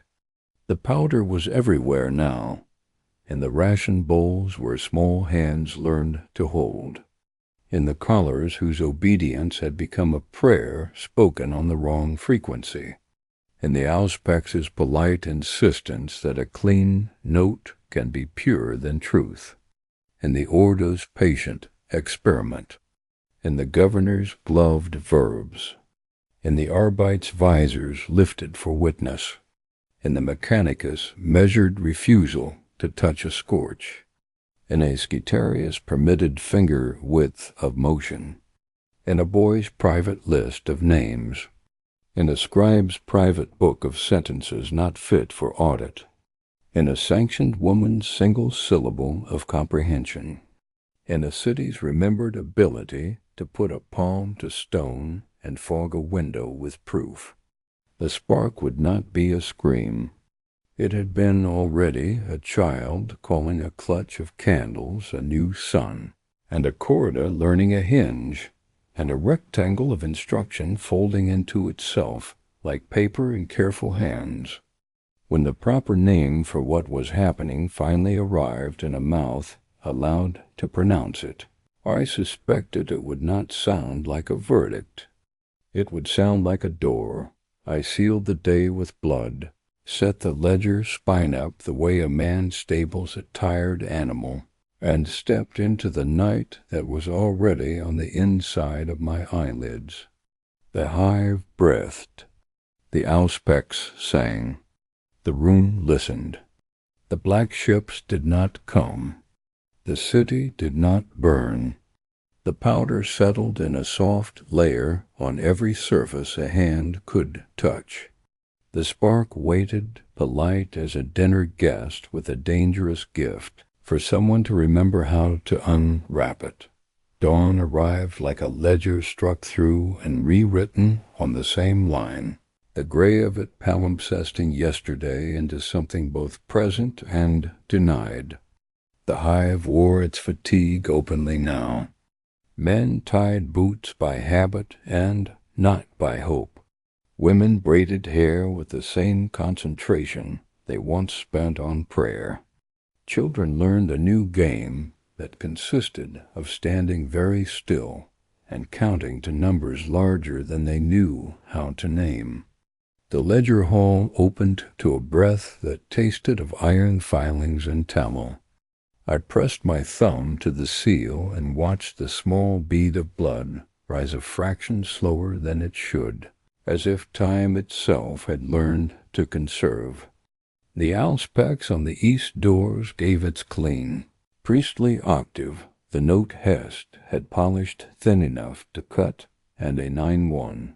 Calda stood beside it unchanged by sleep or the lack of it, rifle held at that respectful angle which promises violence only in answer.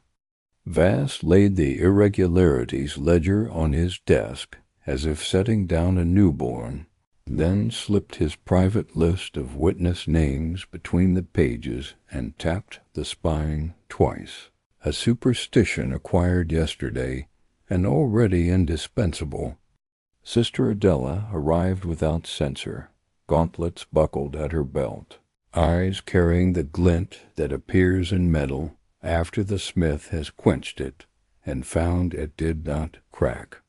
Cordmasson met me at the threshold, visor up, his mouth wearing the patient firmness of a man who has chosen to be a wall even if the sea forgets the contract. "We'll hold," he said, not as promise but as verb in the present tense, and then turned to his enforcers and demonstrated posture with the economy of a line drawn straight. The governor issued a communique in the first half-hour, a lattice of verbs set to brace the day: maintain muster, continue ration procession, restrict assembly to purpose without Arbites warrant, observe candle hours in shrine streets, present all unsanctioned incidents to designated vox pickets, do not engage in independent rites. The last command wore its practical meaning like armor, and its frightened meaning under the skin. Do not write your own religion from scratch while the room is listening. The ecclesiarchy answered with a bulletin of their own, a text sewn with restraint, authorizing parish deacons to conduct floor liturgies. No bells, no smoke, no spectacle consisting of breathing and the naming of saints associated with endurance under siege. Sister Adela folded the bulletin once and put it in her belt unread. "We've been doing that for 3 days, she said without heat, and I made a note in my private book. Authority will eventually authorize whatever reality has already accomplished. Port. Authority sent up a slate, stamped with the grim courtesy of men managing an argument with vacuum. The freighter in watch orbit had failed to produce a ritual syllable, then sent down a clear, perfect nothing that could not be filed as silence.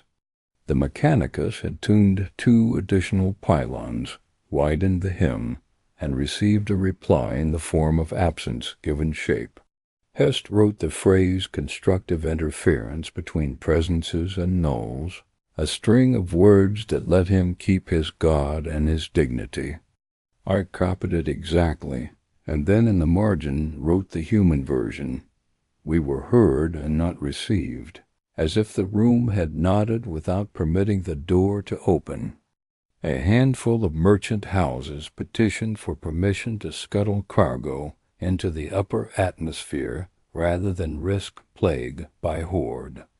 The governor refused, and I watched his signature hesitate for a heartbeat, as though the hand had argued with the rule. All of this was the arithmetic of a city still pretending to live within familiar addition. The Ordo's verdict did not come on parchment. It arrived as bodies. 3 figures in dust gray crossed the muster yard at second bell, rosettes blank, masks civilian, steps exact. They could have been artisans bound for an appointment. The air altered its own habits around them, as if to advertise a different weight of attention.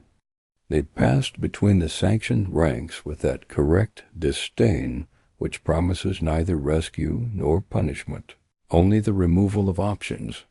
They stopped in front of Sister Adela and considered her with a politeness more dangerous than contempt.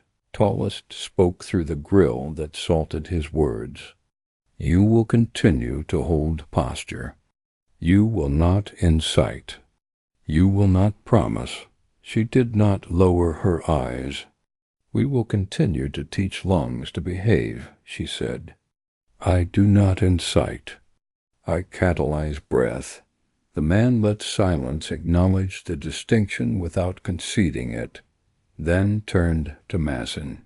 Your men will keep visors up and batons down until ordered otherwise. If the word purge is spoken in your hearing by any mouth in your command, that mouth ceases to command. Masson nodded once. No salute.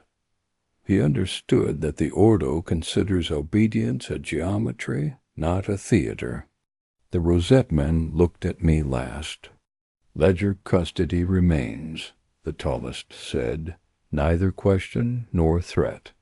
We require your city and sentences fit for audit. You have them, I said. You have more than we can afford. We will continue to pay. He inclined his head the width of a coin and walked away. The crowd did not cheer, hiss, whisper, or tremble.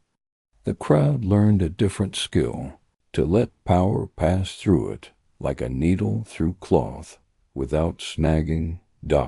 By mid-morning the choir tower sent down a transcript, carried by a novice with blue-stained fingers, and the rigid calm of a child who has discovered that careful hands can keep bowls from spilling. Matron Cale had slept upright for 3 breaths, and woken laughing at a thought she refused to name. She had then dictated a litany written in the private grammar of those who ride the light. We feel the Astronomican as pressure and as love. We do not feel the black ships as anything but history.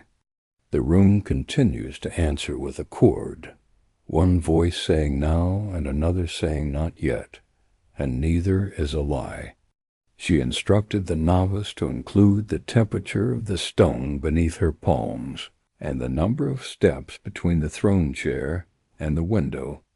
If my words die, she had said, you may still have my measurements. I set the transcript beside the auspex register, and for the first time in 3 days wanted very much to weep. Instead, I filed 2 copies and sent Broth Dot in the sump amphitheater. The ration procession changed shape. The people had learned how to be a line. Now they learned how to be a sentence.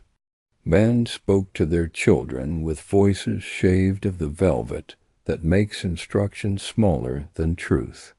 Women handed bowls without glancing over shoulders to locate threat. To do so is to invite it. Cord Masson placed his enforcers as commas along the corridor and walked the length himself, baton slung, correcting only when grammar failed. Sister Adela moved through the whole paragraph, checking breath. No hymn. Words with useful weight. When a quarrel bloomed at the bowl lip, she put her forehead to a young man's sternum and taught his ribs a pace. He did not cry. He breathed. In a city where spectacle is a currency, restraint began to mint new coins at 3rd bell. A Heb courtyard enacted the smallest schism, taught us the day's theme without meaning to. 2 floor liturgies had begun at opposite doors, each led by an elder with a voice that had married habit to affection. One named Saints of Industry, St. Drusus for steadiness, Saint Sabbath for the honor and sustaining edges against intrusion, Saint Jasmin for bearing with madness without letting it write your hand. The other offered the nameless litany of breath and count, the one Adelha had taught the Downhive by doing it rather than authorizing it. The courtyard divided by instinct. No shouted doctrine, no accusation, merely the recognition of a preference for cadence. An enforcer stepped into the open and tapped his baton against conduit in a rhythm that split the difference. The elders looked at each other across the space and nodded at the compromise. When the candles were lifted at the hour, 200 flames rose together. It is a small genius, the way cities avoid writing their own civil wars when they can get away with it. The first verdict of the faithful arrived in an announcement posted to the shrine doors, a vigil of the window. No relic brought to the street. No bells, no incense. Parishioners would stand in their hab windows at the top of each hour, candles cupped, and raise palms toward the lid as if to fog a pain that did not exist. The prayer named no miracle and requested no rescue. It asked for the grace to be discoverable. The text acknowledged the Astronomican with the correct words and then kept its impudence in subtext. Find us. Teach the room to remember our outline. I watched 200 windows bloom with small ovals of flame and hands stand behind glass like stenciled wings. A child pressed his forehead to a pane and nearly laughed when his breath made the world on the other side go soft.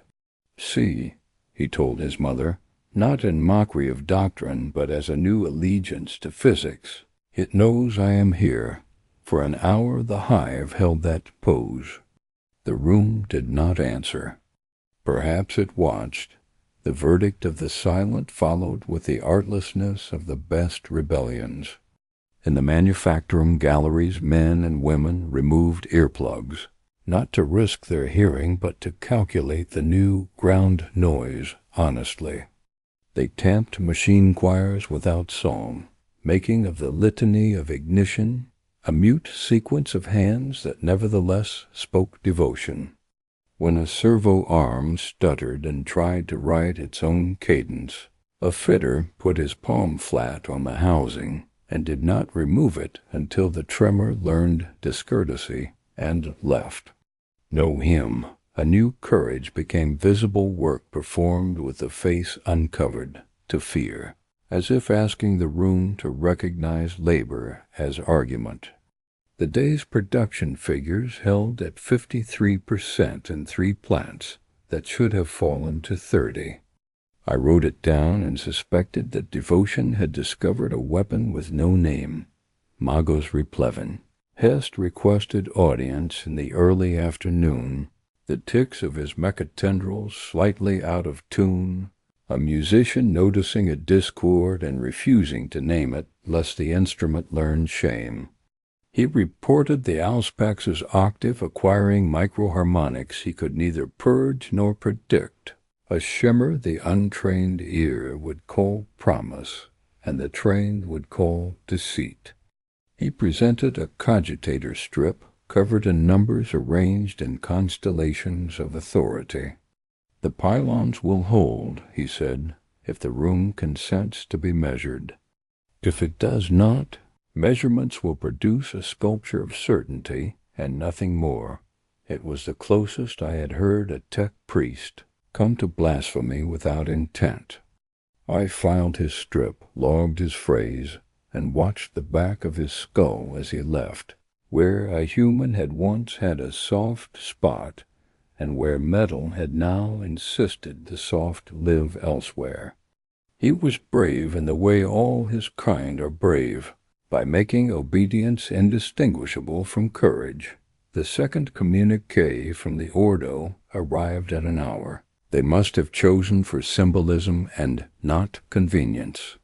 It authorized the Arbites to arrest mouths that spread contagious phrasing with the intent to incite panic, defined contagious by a dark poetry any street could feel, and forbade the word purge from being carried in public by anyone not bearing a rosette. It declared that no immolation would be authorized absent proof that the hive had become a vector beyond itself, and that proof would be decided by offices not present. It commanded that the muster be maintained and the unsanctioned neither hidden nor condemned outside do right. It ended with a sentence written by a mind that has learned the shape of prayer through prosecuting it. The Emperor's light is constant. You are asked to remain legible. I copied the whole and sent it to the governor. He replied with a single word received careful, to spare no ink for interpretation. In the lower hive, a group of men and women in honest aprons, none of them priests, arrived at a sump bridge with chalk and drew across the stone a line of rectangles like doors laid end to end. They stood behind them with palms up, not forbidding passage, only requiring acknowledgment. Each passer-by stepped across a chalk threshold as if reminded to be properly present. The chalk wore under boots and rose again under new hands. A child took the nub and drew an extra door within a door for a cat. The cat refused to use it. I sent no enforcers, censoring that geometry might have taught it fiercer grammar. Letting it live turned it into courtesy. Later, an Arbite's report categorized the ritual as benign and maybe necessary. The word maybe made me fonder of that officer than is proper for a scribe. By late day, the hive had grown skilled at distinguishing dangerous silence from useful quiet. Dangerous silence falls on a room like a weight and makes every chest suspect. Useful quiet arranges itself around breath and listens to the shape of it, like a craftsperson to a new commission. The shrine street's candle hours found the latter. The grid's steel and the auspex tone found the former. Men learned to drop their shoulders when the helpful kind arrived, and to straighten when the other kind entered, lending backbone to stone. Sister Adela stepped out of a doorway into the candle river and raised a hand not to bless, but to calibrate. "Breathe," she said, and 200 people tested whether their bodies preferred air or fear. Their bodies, for the moment, chose air. Sarah Halden stood at the edge of the crowd with her collar catching candlelight, face no longer brittle, eyes on the lid with the patience of a woman who has made a long bargain and intends to collect. She did not speak the word late. She had replaced it with something without syllables, a muscular acceptance that the clock's insult had been heard and filed.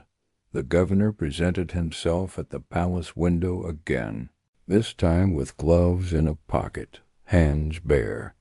He put his palm to the glass and held it there while 1,000 citizens, instructed by no one, found nearby stone and did the same. The hive fogged as one.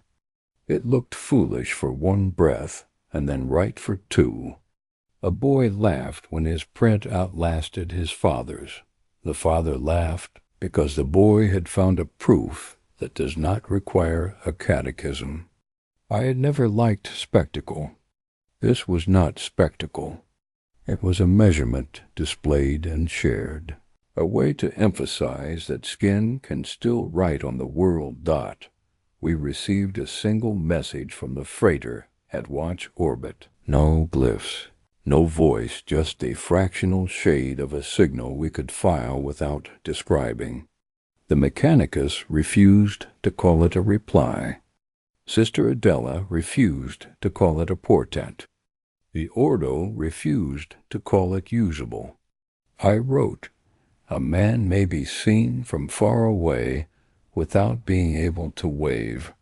Hest increased the breadth of the beacon hymn by a fraction that offended him and satisfied no one. Caldus's rifle muzzle rose by the same fraction.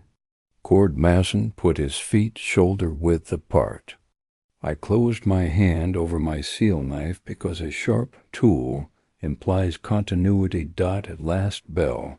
The verdict arrived that I had not been waiting for, because I had not known I needed it. It came from the silent. In a Hive corridor where no priest officiated, where no enforcer patrolled, where no scribe stood with pen ready, a woman gathered her children and their neighbors' children and taught them a thing she said her grandmother had done when the ground shook in a different city under a different rule. She had them lie flat on the floor with their hands under their heads, face toward the ceiling, and name aloud 3 things they could hear, 3 they could smell, 3 they could feel.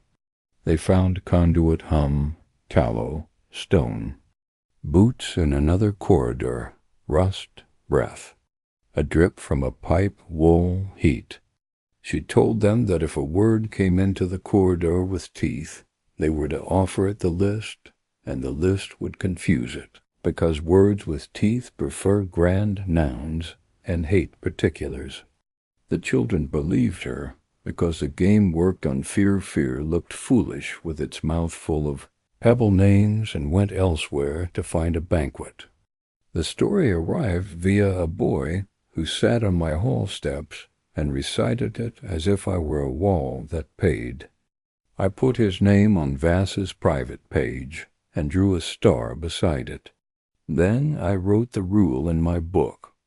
Particulars blunt monsters. Night walked in with bare feet. The auspex octave held 2 clean by half. The city performed its candle hours because it had decided that obedience was a kind of mercy it could grant itself. The Ordo kept their annex sealed and their masks civil. The governor kept his verbs stiff.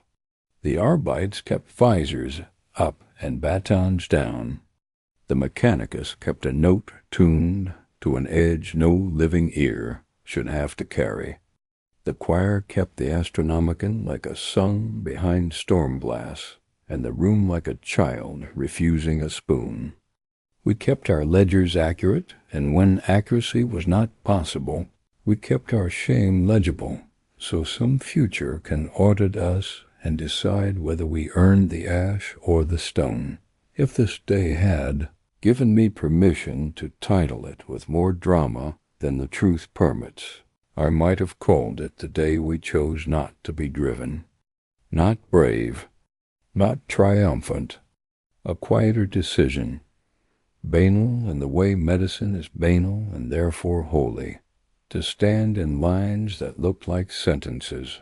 To raise candles in windows as requests to be findable, rather than pleas to be favored. To touch machinery with palms as if teaching it manners. To draw chalk doors and step across them as though noticing is an oath. To forbid the word that accelerates ruin and authorize the words that pace breath. To accept the Ordo's geometry without granting it the right to dictate our soul. To watch a governor rediscover his hands. The verdict of the faithful was not that the light would save us. It was that we would remain available to salvation. The verdict of the silent was not that nothing mattered. It was that particulars mattered so much we would make lists of them and feed those lists to fear until fear starved enough to be merely loud, sealed the day's ledger with blood that finally remembered how to rise on time and set the book spine up so the animal could sleep. Vass left his private list tucked inside, stars offset against names like constellations over a city that had declined to burn. Sister Adela passed the doorway, nodded once as if acknowledging a stranger who had not harmed her, and vanished into the candle dark to count lungs.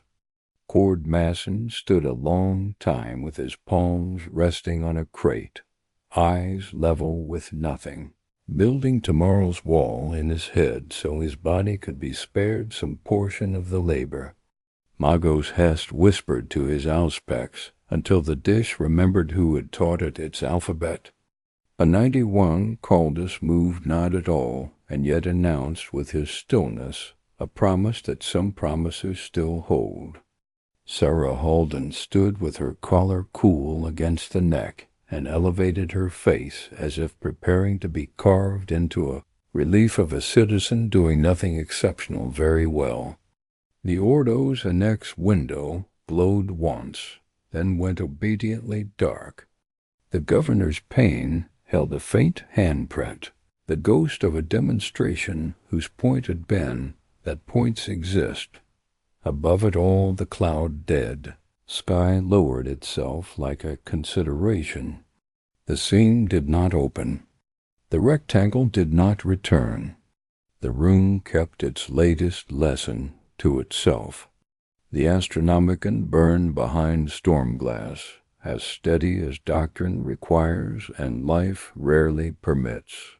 The black ships, if they rode that light, rode elsewhere. The Hive did not receive a verdict written in law or flame. It wrote its own a middle answer scrawled in 1,000 hands. None of them clean, all of them legible. We will be found, or we will be ash, but until either occurs, we will remain in sentences fit for reading. The day that finally admitted what we had been rehearsing, for arrived with a sky that would not choose between pewter and ash. The Hive woke into its own echo, footsteps already remembered by corridors before boots touched stone, breath counted by rooms that it learns. The ledger hall opened on time because it must, and I pressed my thumb to the seal and felt the prick like the smallest tax a state can take from a citizen to prove the ledger still owns meanings other than smoke. The auspex beside the east doors shed its clean octave, thinned by the micro-shimmer Hest could not exorcise, as if the note had grown a conscience and kept looking over its shoulder. A 9-1, Caldus held his rifle in that litany of posture that means the machine will tolerate ambiguity until commanded to hate it. Vass set the irregularities volume down with a care bordering on superstition and slid his private page of witness names into the spine, stars beside those who had returned twice. A quiet constellation he kept stitching as if the dark would take light if you fed it dot by dot. The first message of the day was a non-message. The freighter at watch orbit sent down the kind of silence that counts as a reply in the language of failures. Hest brought me a strip with columns of measured absence and the narrow pride of a craftsman who has decided that if his god refuses to answer, at least the emptiness will be indexed. We are being read, he said, and the admission cost him, but not received. I filed the phrase among the human sentences because it carried heat, even if it lacked voltage. Sister Adela passed the threshold without asking for blessing or giving it. Gauntlets buckled, eyes like a blade washed clean. "We'll pace the bowl again," she said, meaning the sump amphitheater and the ration line that had remade itself into grammar, and I wrote a private line that felt like both theft and duty. The city has learned to be a sentence. What it says next will be the lesson we deserve. The governor's communiqué wore fewer verbs than yesterday. Maintain, restrict, observe. He left out encourage, perhaps because he had spent his supply of faith in that word. He put on gloves to sign, then took them off to press a palm against a palace window in that theater of skin we had adopted as proof that we still wrote on the world. Streaks of earlier handprints swam like ghosts in the glass. In the muster yard, Cord Masson corrected an enforcer's stance with 2 fingers on a shoulder, a patient geometry applied to a wall that wanted to be honest rather than heroic.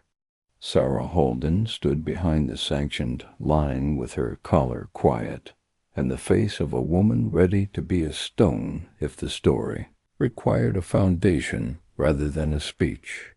She did not say late. She did not say choose. She had decided that words were tools for precise cuts, not banners to wave at winds we could not name.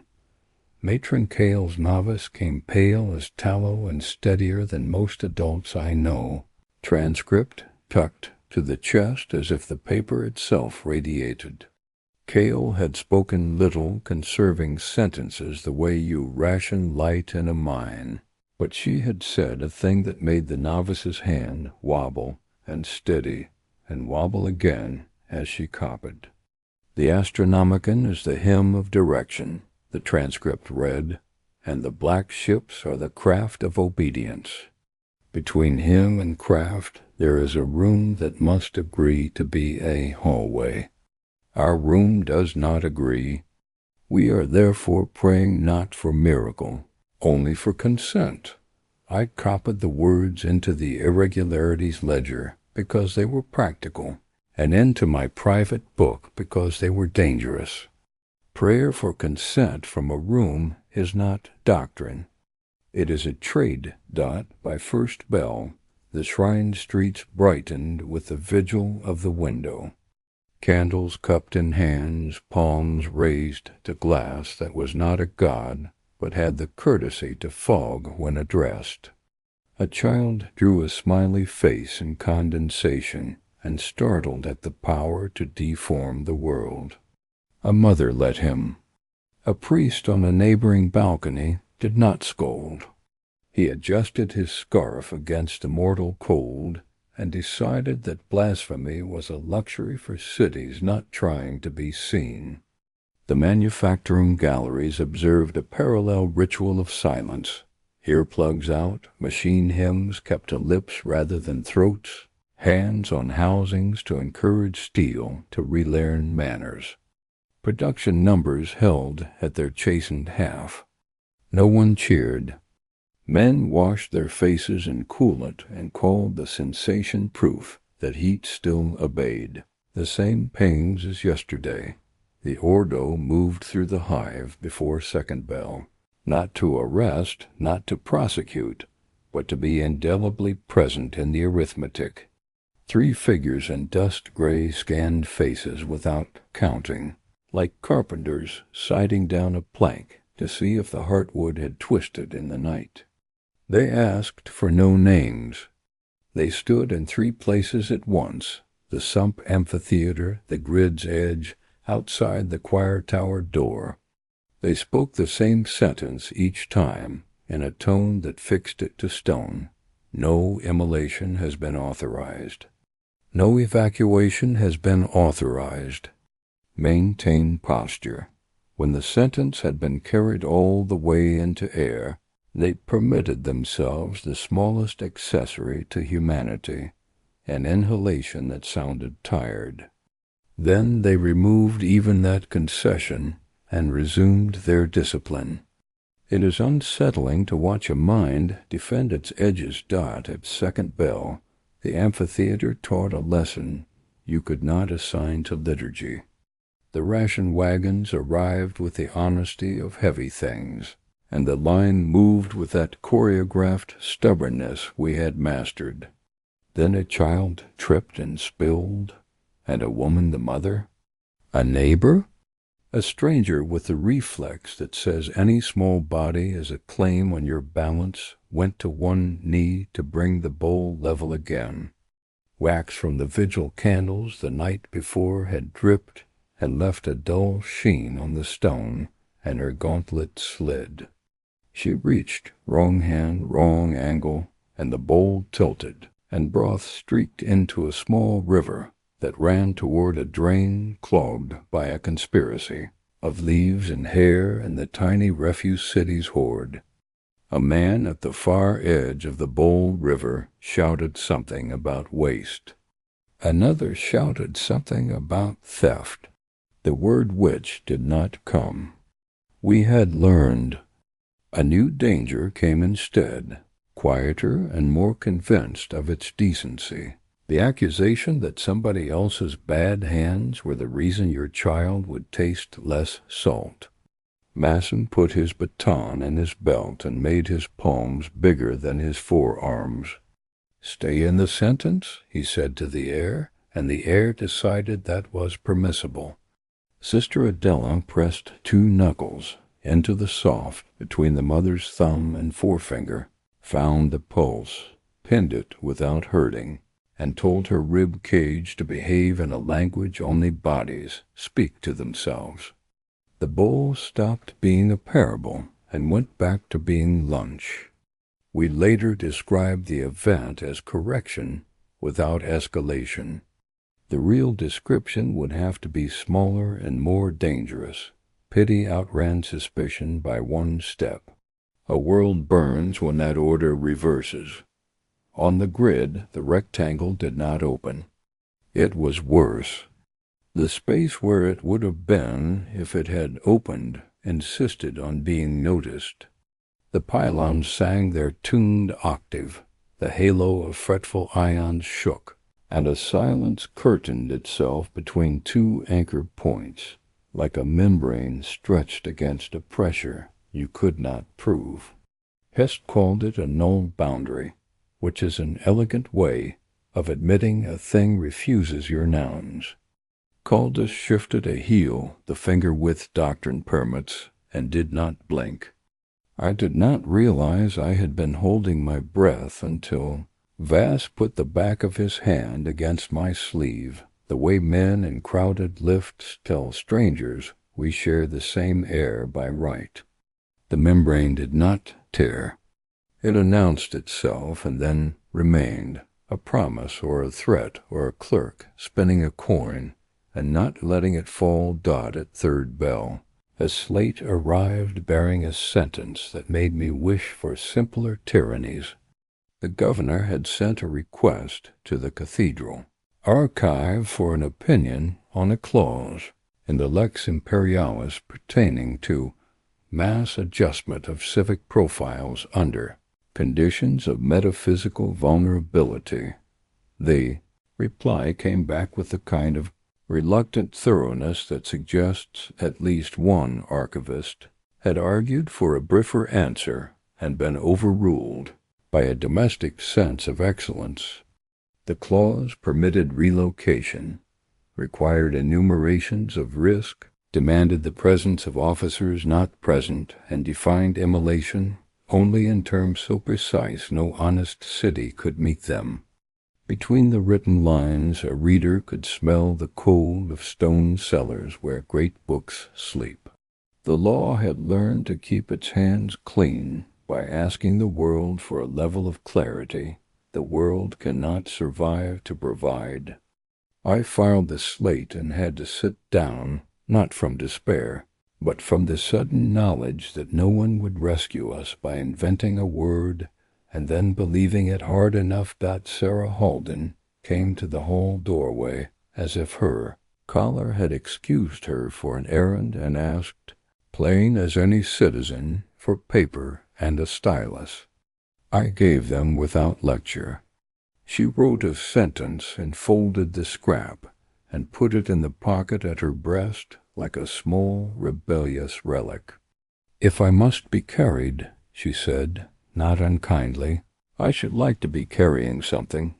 I nodded because there were no versions of yes that did not change the room. After she left, I recopied the sentence from memory into my book. It was an address, 10 words of home with a floor number and a door that stuck in heat. You could find her because doors confess in summer. If worlds burn, it should be possible to locate the exact hinge that made a life polite. The manufactorum posted numbers that would have made a factorum governor dine off silver if circumstance had been different. 57% in plant 12, 55 and 13, rising to 61 in a wing where men had always cheated duty with excellence, and were now cheating fear with it too. A fitter named Jacko Turn left his hand on a stuttering servo arm until the tremor learned to be ashamed. The arm resumed an honest hum, and completed its run with a flourish that would have been called pride if machines were permitted the sin. Jacko wiped his palm on his shirt and never told the story. An apprentice told it for him, and Vass wrote the apprentice's name with a star for having believed a quiet man needed to be saved from absence. Rumor our animal that runs faster than any officer but carries, sent and its fur for audit returned with a tale we have all rehearsed in some corner of our skulls. A black ship seen low over the western dust, lights off, hull blacker than the absence behind its shape. It passed like the shadow of a hammer above a nail, and left the nails blessed to have not been chosen. The Vox registered nothing except the echo of our own hymns. Hest said the auspex traced a pressure wave consistent with mass and inconsistent with humility. Masson said nothing. Men like him refused to gift madness any adjectives. Sister Adela looked at the sky and did not lower her eyes. "If they are ours," she said, "they have chosen not to be here yet. If they are not ours, our lesson cannot be delivered by them." Cale's novice, who had learned too much too young, whispered, "The light is steady," and the sentence sat on the stone like a bowl into which no one could bring themselves. To pour the next line, the ordo's and next window glowed at mid-afternoon, a rectangle of domestic light in a building that wanted to be an instrument. I was summoned. The tallest of the three-grilled voice, precise as a blade resting on cloth, told me that an order had passed within the constellation of authorities who hold a city's throat between two fingers, and that the order had not been signed by those fingers, and therefore could not enter the skin. "The word you fear is not in force," he said, and allowed the smallest human grace into his cadenced speech, the barest thimble of mercy. Nor has its antonym been authorized. "You remain yourselves under observation." He returned my ledgers and asked for fresh copies within the hour. He did not ask about the chalk doors, the vigil of the window, the manufacturum's music of hands. He already knew. "Your city is teaching the room," he said at the door, no longer the prosecutor, for a breath, but a man who had not been permitted a preference in years. "We will see whether the room prefers instruction to appetite." Then the annex went dark and polite again. Toward dusk the Hive discovered that not all burnings require flame. In a balcony where old men played slow cards, a deck caught on the edge of a splinter and scattered to the floor. The old men bent in unison to collect suits and denominations, and found that the floor had refused to hold the printed symbols. The cards were blank, 52 small rectangles of patience.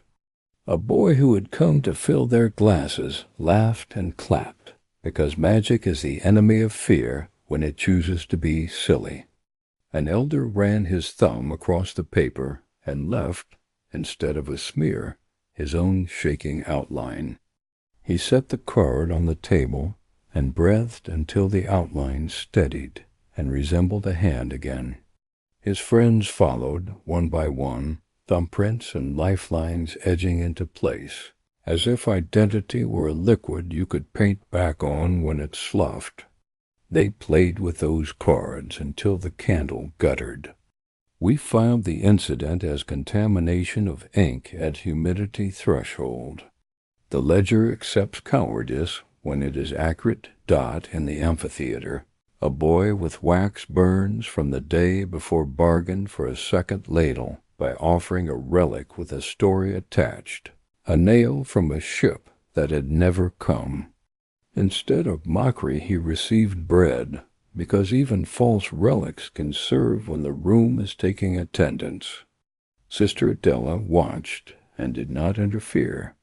"We are not measured by the precision of our objects," she said to me later, too tired to discipline her metaphors, "but by the posture they teach our bodies." The Arbites report that night described 3 corridors in which the word purge tried to assemble itself and failed, not because batons cut it down, but because other words got there first and crowded it out. Hold, walk, breathe. We wrote the successes down with less ink than the dangers, because triumph is a flavor the Imperium distrusts, and I am a creature of the Imperium, even when I pretend I am only a scribe. At last light at change came not from above, but within. The vigil of the window had become habit, and habit, when honest, is a sacrament.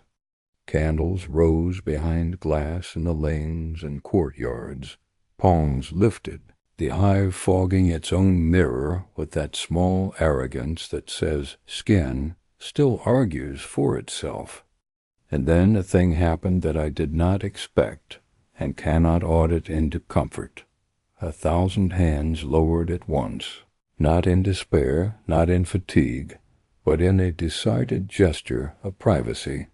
The candles remained. The palms withdrew. The city announced to itself that being legible to heaven did not require being exposed to one another without choice. It was a boundary drawn softly, not against the emperor, but against the appetite of rooms. Sister Adela saw it and smiled for the first time in days in a way not made of iron. "Consent," she said, using Cale's liturgy and making it civic. "Consent belongs to bodies before it belongs to offices." I wrote the sentence and underlined it and waited for my hand to be struck by lightning. The lightning did not come. Either the emperor forgave the grammar or was busy. The governor returned to his window without gloves and did not raise his hand this time. He stood and let himself be seen choosing not to reenact the proof. His pain fogged anyway from the breath of the hive rising and collecting, and he allowed himself a human mistake. He drew a small cross on the glass that was not an Aquila and not a sigil, just 2 lines intersecting where he decided they should. No one cheered. The hive knew when to let a man have a boy's minute. A minute is not a revolution. It is a repair. When the night finally committed to its color, the auspex octave narrowed until even the untrained could feel the line wanting to cut. Hest stood with both hands flat on a console as if telling his machine that whatever appetite it had acquired belonged to him by contract. Caldas' rifle muzzle etched a slow arc through air and returned to home. Masson sat on a crate and made of his back a wall so a child behind him could sleep. Vass closed the irregularities ledger and tucked his list inside and rested his cheek on the book's board edge, as if ledgers could be pillows if the city was kind. Sarah Halden put her folded scrap the address for a door that stuck in heat under her collar. The paper warmed by skin to make the words a little more permanent. Matron Cale slept upright with her palms against stone, and her novice copied the number of breaths per minute, because sometimes numbers are a kindness to the future. The Ordo's annex darkened. The manufacturum's machines obeyed the decency of being loud during daylight and quiet during night. The vigil of the window became the vigil of the wick. Not an hour on the clock now, but a sense in the chest that told men when it was time to light a small fire and not ask permission. The room did not open. The rectangle did not return. No rosette pronounced a word that would murder us or absolve us. The black ships, if they passed, treated us as scenery. No canon insists that a lesson arrive with a trumpet. I have learned that most do not. The lesson of a burning world was not flame. It was subtraction, the slow removal of trust until streets tasted like old coins and the auspex octave sounded like wire.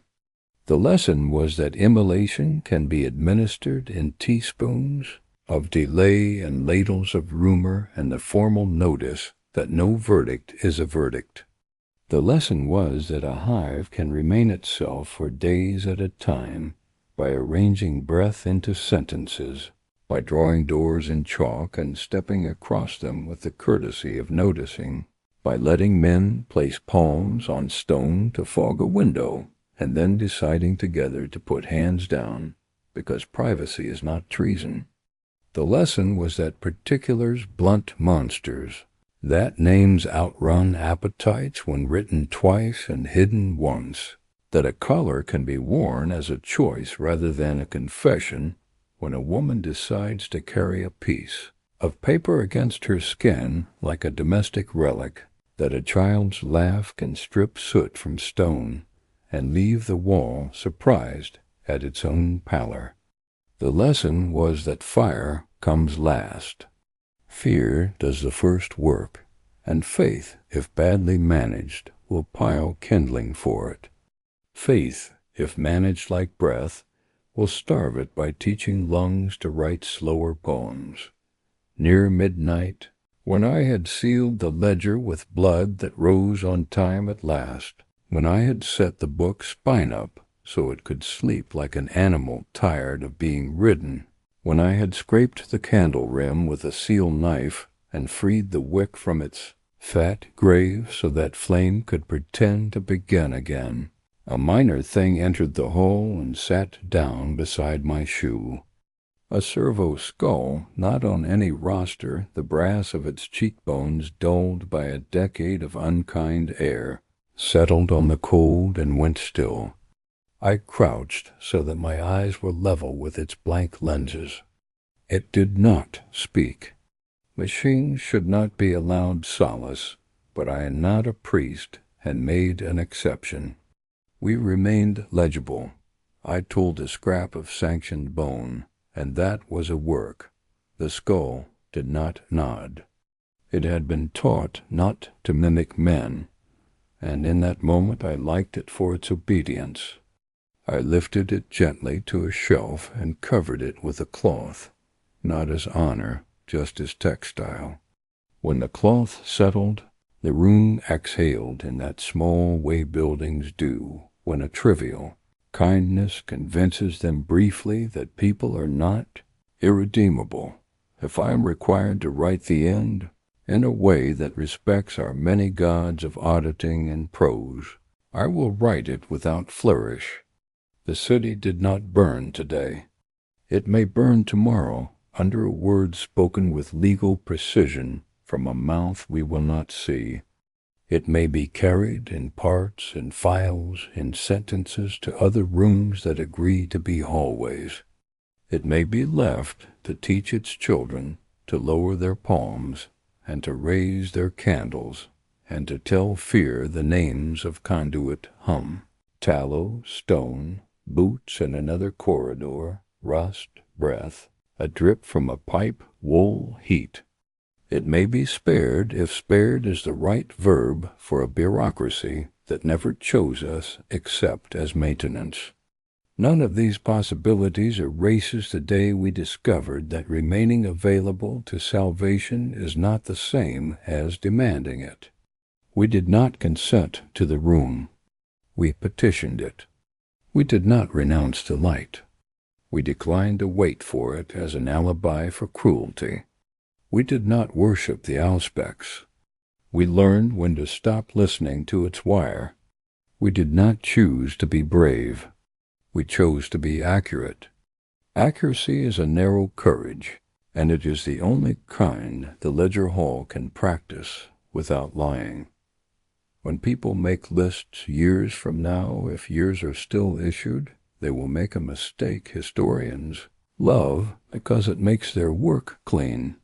They will say there was a night the sky split, and either ships came or they did not.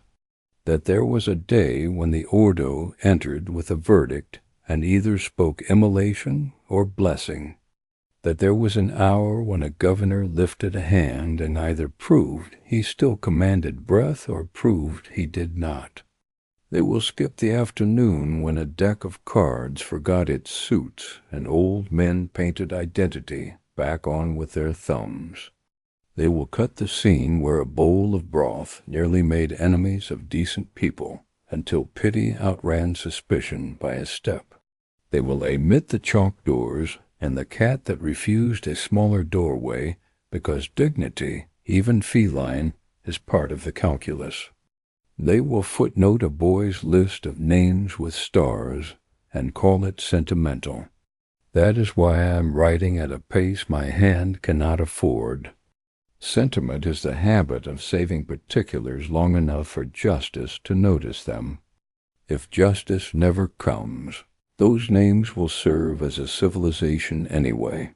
I doused the candle with my fingers because breath felt like a theft. In the dark the hall revealed its two truths, that it is just a room full of books, and that it is the memory organ of a beast that has learned to speak in ink. The auspex sang, narrowed, learned self-doubt, held. The room did not open. The window fogged in the palace, and dried. The vigil of the wick found its own hour in 100,000 chests. Cord Masson slept sitting up, back to a crate, head bowed as if praying, which is to say, building a wall in a different plane. Sister Adela counted lungs. Magos Replevin Hest counted the number of times a pure tone remembered its impurities. A 91 Caldus counted nothing and embodied the promise that someone would stand. Matron Kale slept with her palms on stone and dreamt, I hope, of corridors that agree to be hallways. Sarah Halden wrote her address a second time on the scrap and put it back against her skin. Warmer now, easier to read by touch if eyes failed. Vass folded his list and put it in the ledger like a second spine and whispered a child's thanks to a god who did not require. Flattery. The Hive exhaled. The world waited. The lesson remained.